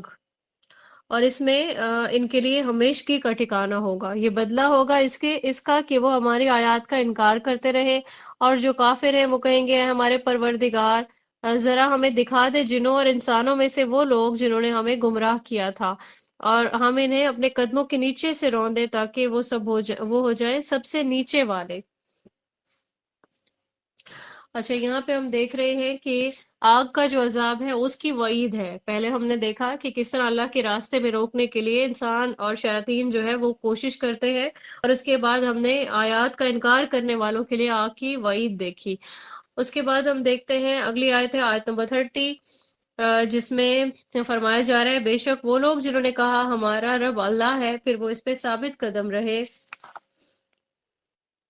ان پر فرشتوں کا نزول ہوتا ہے تاکہ آپ لوگ ڈرو نہیں اور غمگین نہ ہو، اور خوشیاں مناؤ اس جنت کی جس کا تم سے وعدہ کیا جاتا رہا ہے"۔ اب یہاں پہ دیکھیں کہ انسان جو ہے پہلے تو وہ اللہ پر ایمان لاتا ہے، ٹھیک ہے، اللہ تعالیٰ کی معرفت حاصل کرتا ہے، اللہ تعالیٰ سے محبت، خوف اور امید کا جو ایک دامن ہے وہ چھوڑتا رہی ہے۔ اس کے بعد کیا ہے، ثابت قدمی جو ہے وہ کی ہے۔ اب ثابت قدمی کو ہم صرف ایسے لفظ میں نہیں تول سکتے کہ ثابت قدم رہنا ہے، بلکہ ہمیں اپنے جو ہمارے بالکل ایک چھوٹا سا ایک یونٹ ہے نا، اس میں بھی مشکلات پیش آتی ہیں، اور بار بار ہمیں اللہ تعالیٰ کی طرف سے ٹیسٹ کیا جاتا ہے، ٹھیک ہے۔ جب انسان پوری طریقے سے ثابت قدم رہے، جمع رہے، کہ چاہے کوئی بھی سچویشن ہو، کبھی گھر والے بھی روک رہے ہوتے ہیں کہ اس راستے پہ نہیں چلنا، مطلب یہ ایک چھوٹی اگزامپل ہے، بڑی والی آزمائش کی اگزامپل نہیں ہے، تو انسان جو ہے وہ توکل کا اس کا جو لیول ہے وہ ایسا ہونا چاہیے کہ وہ آل دا ٹائم اللہ کی رضا میں راضی رہے، ٹھیک ہے۔ اپنے دل میں ایسا کوئی خیال اس کی زبان پہ بھی نہ آئے اور دل میں بھی نہیں آئے کہ اللہ تعالیٰ کے اس فیصلے سے جو ہے مجھے نقصان ہو گیا، ٹھیک ہے، یا میرے لیے یہ چیز جو ہے مجھے فائدہ نہیں دی، یہ والی چیز یا کچھ بھی ایسا۔ انسان کا جو ثابت قدمی کا لیول ہے وہ کیسا ہونا چاہیے، اس میں ہم ہمیشہ سے ایک آیت ہے جو بہت پیاری ہے، اس کی ٹرانسلیشن سورہ انعام کی آیت ہے 162، کہ یقیناً میری نماز، میری قربانی، میری زندگی اور میری موت اللہ کے لیے ہے جو تمام جہانوں کا رب ہے۔ تو اس کو ہم دیکھ لیتے ہیں کہ صحیح مسلم کی ایک حدیث ہے 159، اس کی روشنی میں بھی ہم اس کو دیکھ لیتے ہیں کہ کہو کہ اللہ پر میں ایمان لایا اور پھر اس پہ جم جاؤ کا مطلب یہی ہے کہ ثابت قدم رہو، اور پھر اس کے نظریے سے ہٹنا نہیں ہے، اور پھر اپنے عمل سے بھی، اپنے علم سے بھی، اپنی زبان سے بھی، ہر ایک چیز سے یہ چیز ثابت ہو جائے، اور پھر یہ چیز ثابت دنیا کے لیے نہیں ہو بلکہ اللہ تعالیٰ کے سامنے یہ چیز ثابت ہو جائے کہ انسان نے جو ہے وہ پوری اللہ تعالیٰ کی جو توکل والا جو ایک مرحلہ ہے اس پہ وہ کاربند رہا، ثابت قدم رہا، اللہ تعالیٰ کی رضا میں ہمیشہ راضی رہا، اور ایمان کا یہ لیول تھا کہ کچھ بھی ہوا، چاہے کوئی فائدہ ہوا چاہے کوئی نقصان ہوا، اس کا مالک جو ہے وہ اللہ پاک کی ہی ذات ہے۔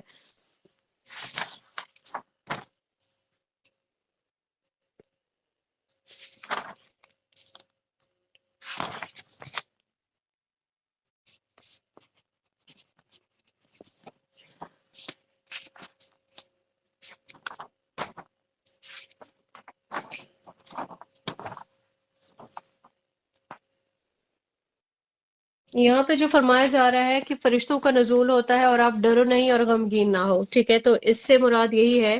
کہ انسان جو ہے وہ کبھی اس پہ موت والا جو وقت بھی آ جائے، ٹھیک ہے، موت کے وقت بھی فرشتے نے جب آپ کی روح قبض کرنی ہوتی ہے، ٹھیک ہے، تو یہاں تک بھی انسان کی ثابت قدمی کا لیول کیا ہونا چاہیے، بلکہ اس کو خوش ہونا چاہیے کہ اب تو میری اللہ تعالیٰ سے ملاقات ہونے لگی ہے، ٹھیک ہے۔ سورہ انفال کی آیت ہے، آیت نمبر 12، یہاں پہ اس آیت کا ریفرنس ہم دیکھ لیتے ہیں۔ آیت کی ٹرانسلیشن ہے، یاد کریں جب آپ صلی اللہ علیہ وآلہ وسلم کا رب وحی کر رہا تھا فرشتوں کو کہ میں تمہارے ساتھ ہوں، تو تم جاؤ اور اہل ایمان کو ثابت قدم رکھو۔ اگلی آیت ہے آیت نمبر 31، اس میں ہم دیکھتے ہیں ہم ہیں تمہارے رفیق دنیاوی زندگی میں بھی اور آخرت میں بھی، اور تمہارے لیے اس جنت میں وہ سب کچھ ہوگا جو تمہارے جی چاہیں گے، اور تمہارے لیے اس میں وہ سب کچھ بھی ہوگا جو تم مانگو گے۔ اب دیکھیں کہ پہلے ہم نے دیکھا کہ آخرت میں جو ہے وعید والی آیات آئیں، لیکن اب دیکھیں کہ جنت کا جو ایک اللہ تعالیٰ نے خوشخبری بتائی ہے مومنین کے لیے، وہ یہاں پہ آیات جو ہے وہ واضح کر دی کہ اب جتنے بھی انسان جنت میں ہوں گے وہاں پہ وہ چاہے ان کے دل میں بھی کوئی خواہش ہوگی کہ ہمیں یہ چیز جو ہے وہ ملنی چاہیے اللہ تعالیٰ کی طرف سے، تو بن مانگے وہ ساری چیزیں اللہ کی طرف سے مل جائیں گی. اور یہ کوئی چھوٹی بات نہیں ہے، کیونکہ انسان دنیا میں یہی خواہش کر رہا ہوتا ہے نا کہ میں جو چاہتا ہوں مجھے میری زندگی ویسی ہی ملے، ٹھیک ہے، میرے ساتھ لوگ ویسے پیش آئیں کہ جیسے میرے دل میں خواہش ہے، ٹھیک ہے. تو وہاں پہ بھی جنت میں یہ چیز ابھی دنیا میں تو برداشت کرنا پڑتا ہے، ویسا سب کچھ نہیں ہوتا ہے. کیونکہ دنیا جو ہے یہ ٹیسٹ کے لیے، یہ ہماری عیش و آرام کے لیے جو ہے ہم دنیا میں نہیں آئے ہیں. ہم سب لوگ اس کا کانسیپٹ اپنے پاس کلیئر رکھتے ہیں. تو جو جنت ہے اس میں یہ ان سبھی چیزوں کی تکمیل ہو جائے گی کہ انسان ابھی دل میں ہی سوچ رہا ہوگا اور اس کو وہ سارا سامان پہلے سے ہی مل جائے گا. آیت نمبر 32 میں آتا ہے، ابتدائی مہمان نوازی ہوگی اس ہستی کی طرف سے جو غفور اور رحیم ہے. تو اللہ تعالیٰ کی طرف سے یہ جو مہمان نوازی ہے یہ کی جائے گی جنتیوں کے لیے. ترمذی کی ایک حدیث ہے 3197، جس میں بہت پیارا جو ہے وہ جنت کا ایک نقشہ وہ پیش کیا گیا ہے، رسول اللہ صلی اللہ علیہ وسلم کی طرف سے گائیڈ کیا گیا ہے کہ اللہ تعالیٰ کا یہ ارشاد ہے کہ میں نے اپنے نیک بندوں کے لیے جنت میں وہ کچھ تیار کر رکھا ہے جو کسی آنکھ نے نہ دیکھا، نہ کسی کان نے سنا، اور نہ ہی انسان کے دل پر اس کا گمان گزرا. یعنی ابھی تو ہم یہ ایکسپیکٹ کر رہے ہوتے ہیں نا کہ بہت نعمتیں ہوں گی، بہت عیش و آرام ہوگا، لیکن جب اس کو ایکسپیرینس کرنے کا ٹائم آئے گا تو انسان سوچے گا کہ واقعی اس کو تو ہم نے امیجن بھی نہیں کیا تھا. اور پھر اس کے بعد اس حدیث میں آتا ہے کہ پھر اس کے بعد رسول اللہ صلی اللہ علیہ وسلم نے سورہ سجدہ کی آیت نمبر 17 کی تلاوت کی ہے کہ پس کوئی انسان نہیں جانتا ان اہل جنت کی آنکھوں کی ٹھنڈک کے لیے کیا کچھ چھپا کر رکھا ہے، وہ بدلہ ہوگا ان کے اعمال کا. اب ہم یہاں پہ یہ کہہ سکتے ہیں کہ بہت خوبصورت ہوگا، یہ وہ سرپرائز ہوگا اللہ تعالیٰ کی طرف سے. اور کس کے لیے ہوگا؟ مومنین کے لیے، جو دنیا میں ویسے زندگی گزار کر وہاں آخرت میں تشریف لے گئے کہ جیسے اللہ تعالیٰ چاہتے تھے، پھر انہیں جنت پائی اور پھر انہوں نے اللہ تعالیٰ کی طرف سے یہ سارے انعامات کو دیکھا، جس کو ابھی ہم سرپرائز سمجھ رہے ہیں کہ ابھی ہم اس کو امیجن بھی نہیں کر سکتے، گمان بھی نہیں کر سکتے. آیت نمبر 33 میں آتا ہے، اور اس شخص سے بہتر بات اور کس کی ہوگی جو بلائے اللہ کی طرف اور وہ نیک عمل کرے اور کہے میں مسلمانوں میں سے ہوں. اور دیکھو اچھائی اور برائی برابر نہیں ہوتے ہیں. یہاں پہ یہ دیکھے کہ اللہ تعالیٰ کی طرف جو بلائے، مطلب جو خود بھی عمل کرے گا اور پھر دعوت بھی دے گا، ٹھیک ہے. اور پھر اس کے بعد نیک عمل کی بات کی جا رہی ہے کہ خود تو عمل کرے گا نا، ٹھیک ہے، اس کی زبان میں تاثیر کیسے آئے گی؟ اگر کوئی خاتون خود پردہ نہیں کرتی ہے، یا خود نیک عمل نہیں کرتی، یا خود نماز نہیں پڑھتی، اور پھر اس کے بعد وہ پورے گھر میں شور مچا رہی ہے میرے بچے نماز نہیں پڑھتے، میرا شوہر نماز نہیں پڑھتا، تو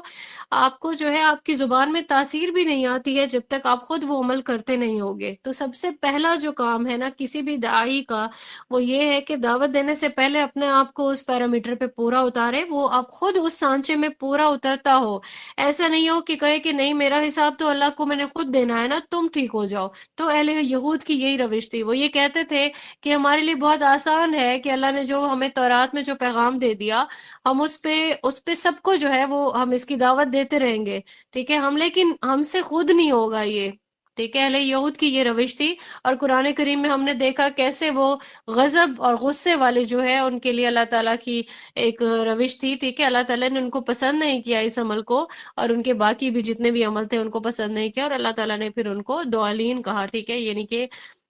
جن پہ اللہ کا انعام نہیں ہوا. اور پھر اس کے بعد جو ہے یہ جو بھی ایسا انسان جو خود نہیں کرے گا اچھے اور نیک کام، خود عمل میں نہیں لائے گا، اور پھر صرف زبان سے ہی وہ جاری و ساری رہے گا، تو ایسی دعوت جو ہے وہ مؤثر نہیں رہے گی. آیت نمبر 34 میں آتا ہے، اور دیکھو اچھائی اور برائی برابر نہیں ہوتے ہیں. یہ چیز ثابت ہے. اور پھر اس کے بعد فرمایا جا رہا ہے تو مدافعت کرو بہترین طریقے سے. یہاں پہ دعوت کا جو ایک پیرامیٹر ہے وہ یہاں کلیئر کر دیا گیا ہے، ٹھیک ہے. آیت کے اگلے حصے میں فرمایا جا رہا ہے، اور تم دیکھو گے کہ وہی شخص جس کے اور تمہارے درمیان دشمنی ہے وہ گویا گرم جوش دوست بن جائے گا. تو دیکھیں کہ کس طریقے سے آپ نے دعوت دینی ہے، کیسی اسٹریٹجی آپ نے اپنانی ہے. سب سے پہلے تو یہ ہے کہ آپ نے جب دعوت کا کام کرنا ہے، ٹھیک ہے، جماعت کی سازی تک کا جو یہ ایک پورا ایک طریقہ کار ہے. قرآن کریم میں دیکھیں کتنی محبت سے اللہ تعالیٰ نے یہ چیز بتا دی. اور پھر اس پہ عمل کرنے کے لیے ہمارے لیے یہ سب چیزیں آسان ہو گئی۔ اب ہم نے سب سے پہلے تو یہ دیکھنا ہے کہ رسول اللہ صلی اللہ علیہ وآلہ وسلم نے جب دعوت دین کا کام سٹارٹ کیا تھا تو ان کو کیا کیا مشکلات پیش آئی تھی، کیسے آپ صلی اللہ علیہ وآلہ وسلم کی تو جو برداشت ہے اس کا اور آپ صلی اللہ علیہ وآلہ وسلم کی ظرف کا کوئی انسان مقابلہ نہیں کر سکتا، لیکن ہمیں کیونکہ آپ صلی اللہ علیہ وآلہ وسلم کے راستے پہ چلنے کو کہا گیا ہے، ٹھیک ہے، تو آپ صلی اللہ علیہ وآلہ وسلم کو گالیاں دیتے تھے لوگ، ٹھیک ہے، آپ کو طائف آپ گئے کس طریقے سے لوگ پیش آئے، پتھر مارے، خون نکل آیا پاؤں سے، جوتے چپک گئے، ٹھیک ہے، اس کے بدلے میں بھی آپ صلی اللہ علیہ وآلہ وسلم نے انہیں دعا دی کہ جو اللہ کی طرف سے ان کو آپشن دی کہ اگر آپ دعا کریں تو یہ پہاڑوں کے بیچ میں یہ جو بستی ہے نا طائف کی، اس کو رون دیا جائے گا، اس کو دونوں پہاڑ آپس میں ٹکرا جائیں گے، ٹھیک ہے، ساتھ میں ملک الجبال کو بھی بھیج دیا گیا تھا، پوری روایت ہم نے پڑھی تھی۔ تو آپ صلی اللہ علیہ وآلہ وسلم نے کیا فرمایا؟ نہیں، آپ نے پھر بھی دعا دی کہ کوئی ایک ٹائم آئے گا انشاءاللہ کہ یہ لوگ بھی جو ہے اس پہ میری جو دعوت ہے اس پہ ایمان لے آئیں گے۔ تو یہ حکمت عملی ہمیں رسول اللہ صلی اللہ علیہ وآلہ وسلم نے کر کے دکھائی کہ آپ نے ایسا طرز عمل اپنانا ہے کہ بالکل ہی جس طرح سے کہتے ہیں کہ بے ضرر بن جانا ہے، ٹھیک ہے، کہ آپ نے دین کا اگر کام کرنا ہے، دعوت کا کام صرف کہنے میں آسان ہے، کرنے میں یہ کام بہت مشکل ہوتا ہے، کیونکہ لوگ آپ کو طرح طرح کی دلیلیں دیتے ہیں، کبھی آپ کو گالیاں پڑتی ہیں، تو آپ نے یہاں پہ بے ضرر انسان بننا ہے، خاموش رہنا ہے، برداشت کرنا ہے کسی کی طرف سے کتنا بھی نیگیٹو ایٹیٹیوڈ آئے۔ تو یہاں پہ آپ صلی اللہ علیہ وآلہ وسلم نے ہمیں پوری ایک ایگزامپل جو ہے وہ پریکٹیکلی کر کے ہمیں بتا دی کہ کیسے یہ کام کرنا ہے۔ تو ہم یہاں پہ دیکھتے ہیں کہ کرنا کیا ہے۔ سب سے پہلا جو کام ہے ہم نے سورہ زمر میں پڑھا تھا، ٹھیک ہے، پہلے اپنے آپ کو ٹھیک کرنا ہے۔ کیسے؟ اللہ کی عبادت کیسے کرنی ہے؟ اس کے لیے اپنی اطاعت کو خالص کرتے ہوئے، تو جب تک آپ کا ایمان خالص نہیں ہوگا آپ یہ کام شروع نہیں کر سکتے۔ تو پہلے سٹیپ پہ گرپ ہو جائے، ٹھیک ہے، پھر اس کے بعد آگے بڑھنا ہے، اللہ سے دعا کرنی ہے۔ اللہ سے جب دعا کرنی ہے اس میں بھی اطاعت کا خالص ہونا ضروری ہے، ٹھیک ہے۔ اس کے بعد تیسرے نمبر پہ آتا ہے کہ انفرادی سطح، پہلے اپنے آپ کو صحیح کیا، اس کو کیا کہیں گے؟ انفرادی سطح پہ، یعنی آپ نے اپنی ایک جو ہے وہ تصحیح کی۔ اس کے بعد کیا کیا؟ دعوت جو ہے اس کا کام شروع کرنا ہے، تو پھر اب اجتماعی لیول کی بات ہو رہی ہے، ٹھیک ہے۔ تو پھر یہاں پہ ہم نے اس کو تھرڈ سٹیپ کہا کہ جو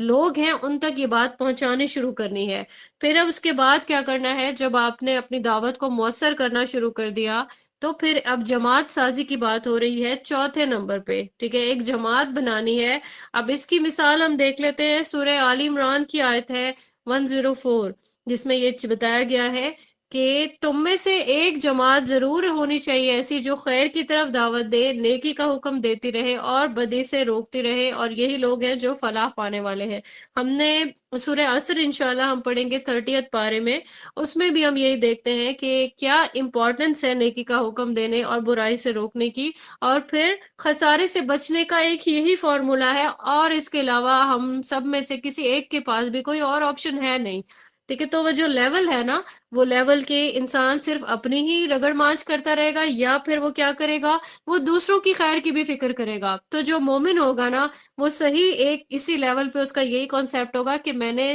آگ سے خود اکیلے نہیں بچنا بلکہ سب کو بچانا ہے، اور پھر جب وہ اپنے لیے جنت ایکسپیکٹ کرے گا تو پھر کرے گا، وہ کہے گا کہ نہیں، میرے سبھی لوگ جو ہے وہ میرے ساتھ آئیں، بھلے وہ میرے دوست ہوں، عزیز و اقارب، یا پھر میرے رشتہ دار ہوں، یا میرے گھر والے ہوں، میرا شوہر، میری اولاد، میرے ساس سسر، میرے والدین، ٹھیک ہے۔ وہ جو ایمان کا لیول ہے نا، وہ یہ ہونا چاہیے، کیونکہ ہمیں یہ چیز سکھا دی گئی۔ اور پھر یہاں پہ آیت کے اگلے حصے میں، آخری حصے میں یہ چیز ہمیں بتائی گئی کہ اگر تو آپ اس اسٹریٹجی پہ چلنے میں کامیاب رہو گے تو پھر کیا ہوگا کہ کوئی کتنا ہی آپ کا دشمن ہوگا، اور اللہ تعالیٰ بھی خیر ایسے لوگوں کے دل میں روب ڈال دیتے ہیں، ٹھیک ہے، کہ ایک انسان جو ہے وہ بالکل صدق کی نیت سے اپنے کام کو جاری و ساری رکھتا ہے اور اگلا کٹھور بنا ہوا ہے، لیکن پھر ایک وقت آتا ہے کہ وہ موم کی طرح پگھل جاتا ہے اور آپ کے ساتھ اس کی دوستی والا معاملہ ہو جاتا ہے، اور آپ کے کام میں وہ مددگار بن جاتا ہے آپ کا۔ آیت نمبر 35 سے ہم سٹارٹ کرتے ہیں اگین، اور یہ مقام نہیں حاصل ہو سکتا مگر انہی لوگوں کو جو بہت صبر کرتے ہوں، اور یہ نہیں دیا جاتا مگر ان کو جو بڑے نصیب والے ہوں۔ اب یہ دیکھیں کہ یہ ایک خاص مقام ساتھ میں باور کرا دیا کہ یہ ایک بالکل اعلیٰ درجے کا کام ہے، ٹھیک ہے، تو کس کو حاصل ہوتا ہے؟ نصیب والوں کو۔ اب یہ جو نصیب والے ہیں ان کے لیے لوگوں کا جو پیرامیٹر ہے وہ کیا ہے؟ ہم نے پہلے پڑھا سورہ قصص میں، لوگ سمجھتے ہیں کہ جس کو بہت زیادہ دنیاوی چیزیں مل گئیں، جیسے کہ قارون کو بہت زیادہ وہ کرتے تھے، آئیڈیلائز کرتے تھے کہ اتنی دولت کہ اس کی کنجیاں ہی نہیں سنبھال سکتا، اور پھر اس پہ بہت زیادہ جو ہے وہ کرتے تھے، رش کرتے تھے کہ ہمارے پاس بھی یہی سب کچھ ہوتا۔ اور پھر اس کے بعد کیا ہوا؟ جب اللہ پاک نے قارون کو اس کے خزانے سمیت زمین میں دسا دیا، اور ہم نے دیکھا کہ کیسا اس کا انجام ہوا، ہلاک ہو گیا، کوئی چیز اسے کام نہیں آئے۔ پھر وہی لوگ جو پہلے بہت زیادہ اس کو اپریشیٹ کر رہے تھے، بعد میں وہ شکر کرنے لگے کہ شکر ہے کہ ہمارے ساتھ یہ سب کچھ نہیں ہو گیا، ٹھیک ہے۔ تو یہ ساری چیز اس میں بیان کی گئی ہے۔ آیت نمبر 36 میں آتا ہے، اور اگر کبھی تمہیں شیطان کی طرف سے کوئی چوک لگنے لگے تو اللہ کی پناہ طلب کر لیا کرو، یقیناً وہی ہے سب کچھ سننے والا اور سب کچھ جاننے والا۔ اب اگر ایسا بھی ہوتا ہے کہ دعوت کے کام میں انسان کبھی بھی بیمار ہو گیا کچھ بھی، تو فوراً دل میں آنے لگتا ہے کہ نہیں، یا کوئی آزمائش آ گئی، یا کچھ کسی انسان نے روک دیا، ٹھیک ہے، وہ بڑا کوئی بھی ہو سکتا ہے، کچھ بھی ہو سکتا ہے، تو اللہ تعالیٰ کی طرف رجوع کر کے اللہ تعالیٰ سے فوراً دعا کرنی چاہیے، کیونکہ یہ ساری جو اکساہٹیں ہیں اس کو کہا جا سکتا ہے اللہ تعالیٰ کی آیات کے مطابق کہ یہ شیطان کا ہی کام ہے۔ اگلا جو رکوع شروع ہو رہا ہے آیت نمبر 37 سے لے کے 46 تک کی آیت اس میں شامل ہے، اور اسی کی نشانیوں میں سے ہے رات، دن، سورج اور چاند، اور تم سورج کو سجدہ مت کرو نہ ہی چاند کو، بلکہ اس اللہ کو سجدہ کرو جس نے ان سب کو پیدا کیا، اور تم واقعتاً اگر اس کی بندگی کرتے ہو۔ اب یہاں پہ آیت سجدہ ہے، سب سے پہلے تو یہ کہ ہم سجدہ کرتے ہیں اللہ تعالیٰ کے حضور۔ سوری، آیت نمبر 38 کی بھی ٹرانسلیشن پڑھ لیتے ہیں۔ پس اے نبی صلی اللہ علیہ وآلہ وسلم، اگر وہ تو پرواہ نہیں، وہ جو آپ کے رب کے پاس ہیں وہ دن رات اس کی تسبیح میں لگے ہوئے ہیں، اور وہ اس سے تھکتے نہیں۔ آیت سجدہ کریں، پھر انشاءاللہ ہم اس کو سٹارٹ کرتے ہیں۔ سجدہ تلاوت۔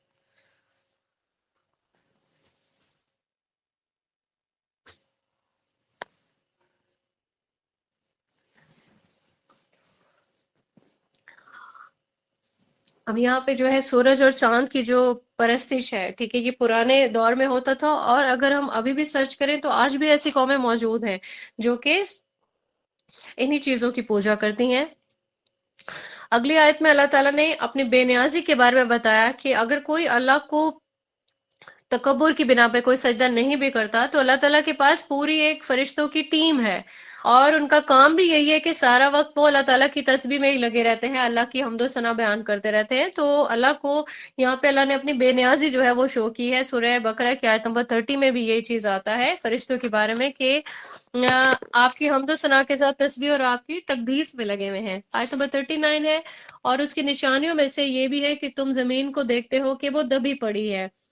یقیناً وہ اللہ جس نے اس کو زندہ کیا وہی مردوں کو بھی زندہ کرے گا، یقیناً وہ ہر چیز پر قادر ہے۔ سوری، آیت جو ہے یہاں پہ درمیانی حصے میں آیا، پھر جب ہم اس میں پانی برسا دیتے ہیں تو اس میں حرکت پیدا ہوتی ہے اور وہ ابھر آتی ہے۔ اب دبی پڑی ہے سے مراد یہی ہے کہ یہ بنجر ہے، پھر کیا ہوتا ہے؟ اللہ تعالیٰ کی طرف سے بارش ہوتی ہے، پانی برستا ہے، اور پھر وہ جو مردہ زمین ہے وہ اللہ کی رحمت کی وجہ سے وہ زندہ ہو جاتی ہے۔ پھر اللہ نے یہاں تشبیہ دی کہ اللہ کے لیے یہ چیز مشکل نہیں ہے کہ کوئی جو ہے مرنے کے بعد اللہ اس کو زندہ کر دے۔ آیت نمبر 40 ہے، وہ لوگ جو ہماری آیات کے بارے میں کجروی اختیار کرتے ہیں وہ ہم سے چھپے ہوئے نہیں ہیں، تو کیا وہ شخص جو آگ میں جھونک دیا جائے گا وہ بہتر ہوگا، یا جو قیامت کے دن امن کی حالت میں آئے گا؟ تم کیے جاؤ جو بھی کرنا چاہتے ہو، وہ خوب دیکھ رہا ہے جو کچھ تم کر رہے ہو۔ آیت نمبر 41 میں آتا ہے، یقیناً وہ لوگ جنہوں نے اس یاد دہانی کا انکار کیا جبکہ اس کے پاس آ چکی ہو، اور انہیں معلوم ہونا چاہیے کہ بلا شبہ یہ ایک زبردست کتاب ہے۔ اب یہاں پہ ہم دیکھتے ہیں کہ اللہ تعالیٰ کا جو پیغام ہے، اگر یہ حجت آپ پہ قائم ہو گئی تو اس کے بعد آپ اس کا انکار نہیں کر سکتے، ٹھیک ہے۔ تو جو بھی انکار کرے گا اس کا کیا مطلب ہے؟ ٹھیک ہے کہ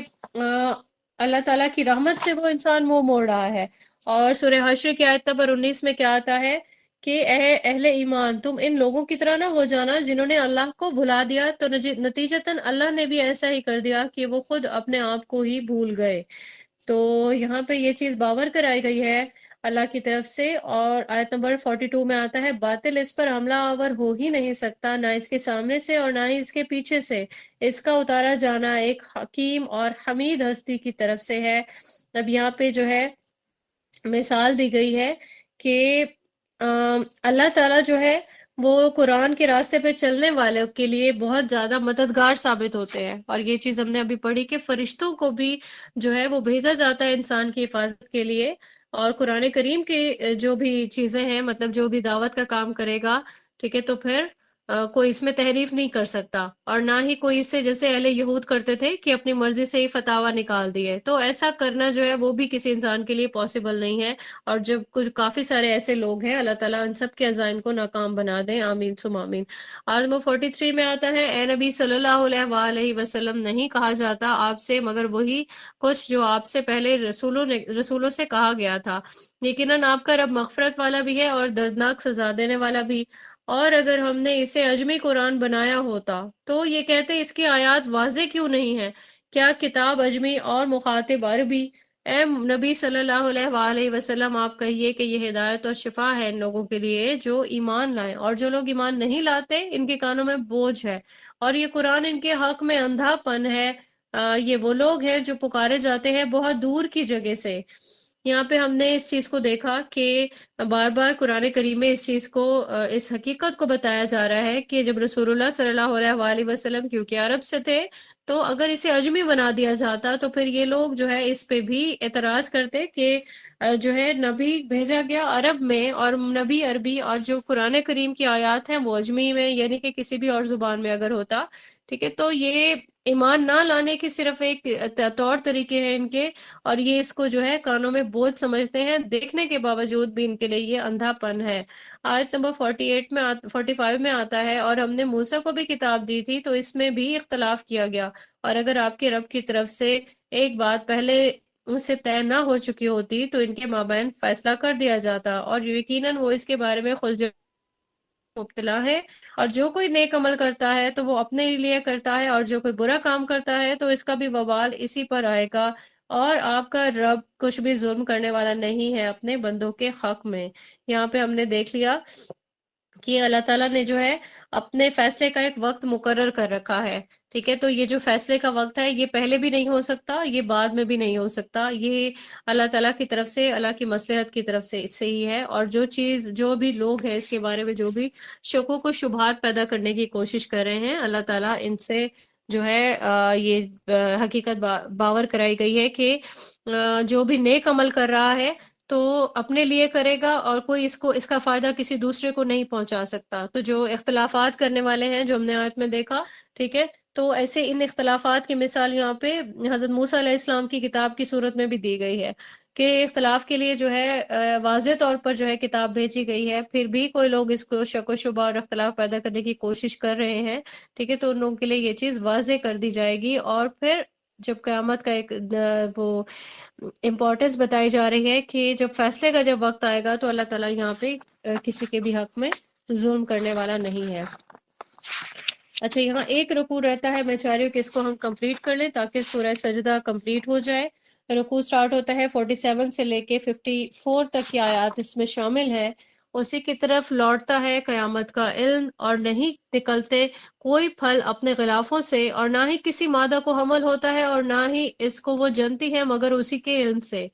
اور جس دن وہ ان کو پکارے گا کہ کہاں ہے میرے وہ شریک، وہ کہیں گے ہم نے تو آپ سے عرض کیا ہے کہ ہم میں سے کوئی بھی اس کی گواہی دینے والا نہیں ہے۔ اللہ تعالیٰ کی جو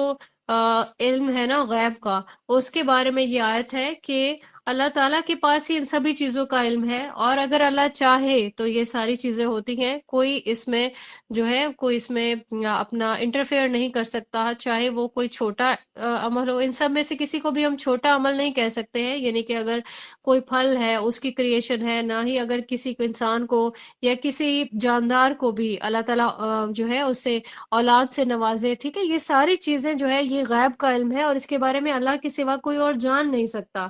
آیت نمبر 48 میں آتا ہے اور وہ سب گم ہو جائیں گے ان سے جنہیں وہ پکارا کرتے تھے اس سے پہلے، اور یقین کر لیں گے کہ اب ان کے لیے کوئی جائے فرار نہیں ہے۔ اگین جو روز جزا اور سزا کا جو ایک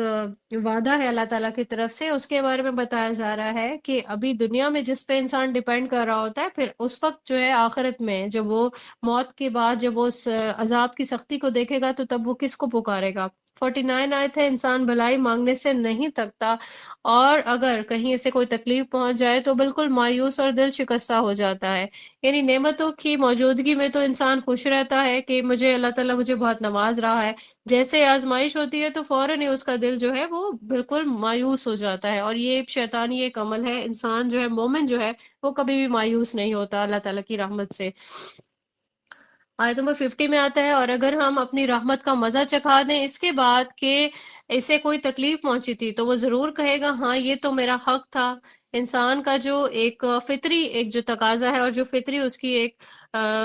عادت ہے، ٹھیک ہے، اس کے بارے میں بیان کیا جا رہا ہے، اور واقعتاً یہ سبھی چیزیں ہم سب لوگوں نے ایکسپیرینس بھی کی ہیں کہ اکثر جو ہے انسان فخر میں آ جاتا ہے کہ یہ ساری جو چیزیں ہیں یہ میں ڈیزرو کرتا ہوں اللہ تعالیٰ کی طرف سے، کیونکہ میں بہت اچھا ہوں، ٹھیک ہے۔ اس کے بعد آیت کے اگلے حصے میں کیا فرمایا جا رہا ہے، اور میں نہیں سمجھتا کہ قیامت وغیرہ کوئی قائم ہونے والی شے ہے، اور اگر مجھے لوٹا ہی دیا گیا میرے رب کی طرف، یقیناً میرے لیے اس کے پاس بہتری ہی ہوگی۔ تب ہم پوری طرح سے جتلا دیں گے ان کافروں کو کہ جو کچھ بھی اعمال انہوں نے کیے ہوں گے۔ ابھی یہاں پہ آیت کے اگلے حصے میں، اور انہیں ہم لازماً مزہ چکھائیں گے بہت ہی گاڑے عذاب کا۔ تو عذاب کا ایک جو ہے باور کرایا جا رہا ہے، عذاب کی کہ کیسے عذاب دیا جائے گا۔ یہاں سب سے زیادہ انسان کا جو ایٹیٹیوڈ ہے اس کو یہاں بیان کر دیا گیا، ٹھیک ہے، کہ کیسے انسان جو ہے دنیا میں جب نعمتیں ہوتی ہیں اس پہ اپنا حق سمجھتے ہوئے بولتا ہے اور فخر کرتا ہے، ٹھیک ہے، اور پھر قیامت کے لیے اس کے مائنڈ میں کوئی چیز نہیں ہوتی ہے کہ قیامت جیسی کوئی چیز آئے گی بھی، اور اگر وہ واپس لوٹا دیا گیا، ٹھیک ہے، تو یہاں پہ بھی ایکسپیکٹیشن اس کی اتنی ہائی ہے کہ عمل پہ کوئی اس کی توجہ نہیں ہے، ٹھیک ہے، لیکن خود کو سارا ٹائم یہی تسلی دی جا رہی ہے، اور ہم بھی انہی لوگوں میں شامل ہیں۔ اللہ تعالیٰ ہم سب کو بہترین سے بہترین جو ہے بعمل انسان بنائے کہ قیامت کے آنے کے لیے کوئی تیاری نہیں ہے، بلکہ یہ ایکسپیکٹ کیا جا رہا ہے کہ جیسے اللہ تعالیٰ نے دنیا میں اتنا سب کچھ نواز دیا تو آخرت میں بھی ہمیں یہی سب کچھ مل جائے گا، کیونکہ میں تو بالکل یہ سب چیزیں ڈیزرو کرتا ہوں، دنیا میں بھی ملے گا آخرت میں بھی ملے گا۔ تو یہ ساری چیزیں جو ہے یہ کفار والا ایٹیٹیوڈ ہے، اور پھر جب عذاب کا جو ایک وعید ہے اللہ تعالیٰ نے یہاں وہ چیز سامنے رکھی ہے کہ انسان کو صرف اسی سے بہت زیادہ ڈرنا چاہیے اور اپنے عمل کے لیے تیار رہنا چاہیے کہ کیسا عمل لے کے اسے جانا ہے۔ آیت نمبر 51 میں آتا ہے، اور جب ہم انسان پر نعمتوں کی بارش کر دیتے ہیں تو وہ رخ پھیر لیتا ہے اور اپنا پہلو بدل لیتا ہے، اور جب اسے کوئی تکلیف پہنچتی ہے تو بڑی لمبی لمبی دعائیں کرنے لگتا ہے۔ اے نبی صلی اللہ علیہ وآلہ وسلم، ان سے کہیے کیا تم نے غور کیا کہ اگر یہ قرآن واقعی اللہ ہی کی طرف سے ہو، پھر تم نے اس کا کفر کیا، تو کون ہوگا اس سے بڑھ کر بھٹکا ہوا جو دور کی مخالفت میں پڑا ہو۔ اب ہم سورہ سبا کی آیت ہے، آیت نمبر 46، اس کا ریفرنس دیکھ لیتے ہیں کہ اس میں بھی یہ فرمایا گیا کہ اے نبی صلی اللہ علیہ وآلہ وسلم، آپ کہیے کہ میں تمہیں ایک بات کی نصیحت کرتا ہوں، یہ کہ تم کھڑے ہو جاؤ اللہ کے لیے دو دو ہو کر یا اکیلے اکیلے، پھر غور کرو نہیں ہے تمہارے ساتھی کو کوئی جنون کا عارضہ۔ جب رسول اللہ صلی اللہ علیہ وآلہ وسلم پر یہ بلیمز لگائے گئے تھے، ٹھیک ہے، تو یہ آیت کیونکہ ابھی ہم نے ریسنٹلی پڑھی ہے پچھلے لیکچرز میں سورہ سبا، تو یہاں پہ غور و فکر کی جو تلقین ہے وہ کی گئی ہے۔ آیت نمبر 53 میں آتا ہے، ان قریب ہم انہیں دکھائیں گے اپنے نشانیاں آفاق میں بھی اور ان کی اپنی جانوں کے اندر بھی، یہاں تک کہ ان پہ واضح ہو جائے گا کہ یہ قرآن حق ہے۔ کیا یہ بات کافی نہیں ہے کہ آپ کا رب ہر چیز پر گواہ ہے؟ آگاہ ہو جاؤ، یہ لوگ اپنے رب کے ساتھ ملاقات سے متعلق شک میں پڑے ہوئے ہیں، آگاہ ہو جاؤ، بے شک وہ ہر چیز کا احاطہ کیے ہوئے ہیں۔ آج کے لیکچر میں ہم نے بہت اچھے طریقے سے یہ چیز دیکھی ہے، اور ہم پہلے بھی اس بات پر پختہ جو ہے ایمان رکھتے ہیں الحمدللہ کہ قرآن جو ہے وہ حق ہے۔ تو انسان کا کب جو ہے نا وقت اللہ تعالیٰ کی طرف سے ہدایت والا لکھا ہوتا ہے، جب وہ واقعتاً اپنے دل سے اس چیز پر ایمان لے آتا ہے کہ قرآن کا ہر ایک لفظ، ہر ایک آیت جو ہے وہ اللہ تعالیٰ کی طرف سے ہمیں بہت اچھے سے ایکسپلین کر دی گئی، اور یہ حق ہے، کیونکہ بچے کی تخلیق کے بارے میں سائنس نے آج یہ سب ڈسکوریز کی، ٹھیک ہے، اور پھر جو ہے اللہ تعالیٰ نے ہمیں پہلے سے ہی بتا دیا پھر کائنات کی تخلیق ہے، سائنس آج بھی کوششیں کر رہی ہے، لیکن اللہ نے ہمیں پہلے بتا دیا۔ اب ہم جن آیات کو آیت متشابہات کہہ رہے ہیں، ہمیں نہیں پتا، لیکن اللہ نے ہمیں کنوے کر دیا کہ یہ سارے جو راز ہیں یہ قرآن میں بیان ہو گئے ہیں، ٹھیک ہے۔ انسان کی جو تحقیقات ہے، اللہ تعالیٰ جب اس کو اس سب کی توفیق دیتا ہے تو وہ اس قابل ہو جاتا ہے کہ وہ اس سب کو دریافت کر لے، اس سب کو جو ہے وہ معلوم کر لے، ٹھیک ہے۔ ہمیں قرآن کی جو بھی سورہ ہم پڑھتے ہیں ہمیں پتہ چل جاتا ہے کہ کیسے اللہ پاک نے جو ہے، ہم سائنس کی بکس میں پڑھتے ہیں اجرام فلکی، لیکن جب ہم قرآن کی تفسیر پڑھتے ہیں، کیونکہ انفارچونیٹلی ہم وہ بدبخت قسم کے لوگ ہیں جو پہلے دنیاوی علم حاصل کرتے ہیں پھر قرآن کی طرف ہم تشریف لے کے آتے ہیں، ٹھیک ہے۔ تو اللہ تعالیٰ ہماری آنے والی نسلوں کو پہلے جو ہے وہ قرآن کے ساتھ جڑنے کی توفیق آئے، تاکہ وہ یہ جان سکے کہ بعد کے جو علم ہیں وہ سارے اسی سے نکلے ہوئے ہیں، ٹھیک ہے۔ پہلا جو علم ہے وہ اللہ تعالیٰ نے ہمیں دے دیا، کہ ہم نے دیکھا کہ اجرام فلکی ہے، کیسے اللہ تعالیٰ نے زمین کو بتایا یہ ساکن ہے، چیزیں اس کے ارد گرد گھوم رہی ہیں، چاہے وہ سیارے ہیں چاہے وہ ستارے ہیں، ان کے کیا جو ہے ان کے پیچھے جو ہے اللہ تعالیٰ کی حکمت پوشیدہ ہے، کیسے اپنے اپنے مدار ہیں ان کے، ایٹم کا ہم لوگوں نے سائنس میں پڑھا بچپن سے لے کے، لیکن ہمیں قرآن پڑھنے کے بعد ہمیں پتہ چلا کہ اللہ نے تو پہلے سے ہی ہمیں بتا دیا یہ سب کچھ۔ تو یہ چیز اللہ تعالیٰ نے قرآن میں اسی لیے ہمیں باور کرائی کہ ایک دن آئے گا کہ آپ سب جو ہے اس کو ماننے کے لیے تیار ہو چکے ہوں گے اور ماننے پہ مجبور ہو جائیں گے کہ اللہ تعالیٰ کی جو آیات ہیں، اللہ کا جو کلام ہے وہ حق ہے۔ اللہ پاک سے دعا کرتے ہیں ہم کہ ہمیں اللہ پاک قرآن کریم کی ہر ایک آیت کی جو تفسیر ہے، جو اس میں فہم چھپا ہوا ہے، وہ ہمارے سامنے ہمارے دلوں میں ڈالیں، ہمارے ذہن جو ہے وہ مزین ہو جائے قرآن کریم سے اور اللہ تعالیٰ کے احکام سے۔ اللہ پاک ہمیں عمل کرنے والا بنائے، ہمیں پھیلانے والا بنائے اللہ تعالیٰ کی جو بھی احکام ہیں، اور ہم جو ہے اس قابل ہو سکے کہ ہم جو پورا ہمارا جو حق ہے قرآن کا وہ ادا کرنے کے لیے اپنے بچوں کو، اپنے فیملی کو یہ پیغام سب کو پہنچانے والے بن سکیں۔ آمین ثم آمین، وآخر الدعوانا ان الحمد للہ رب العالمین۔ جزاک اللہ خیرہ۔ السلام علیکم ورحمۃ اللہ وبرکاتہ۔ سبحانک اللہم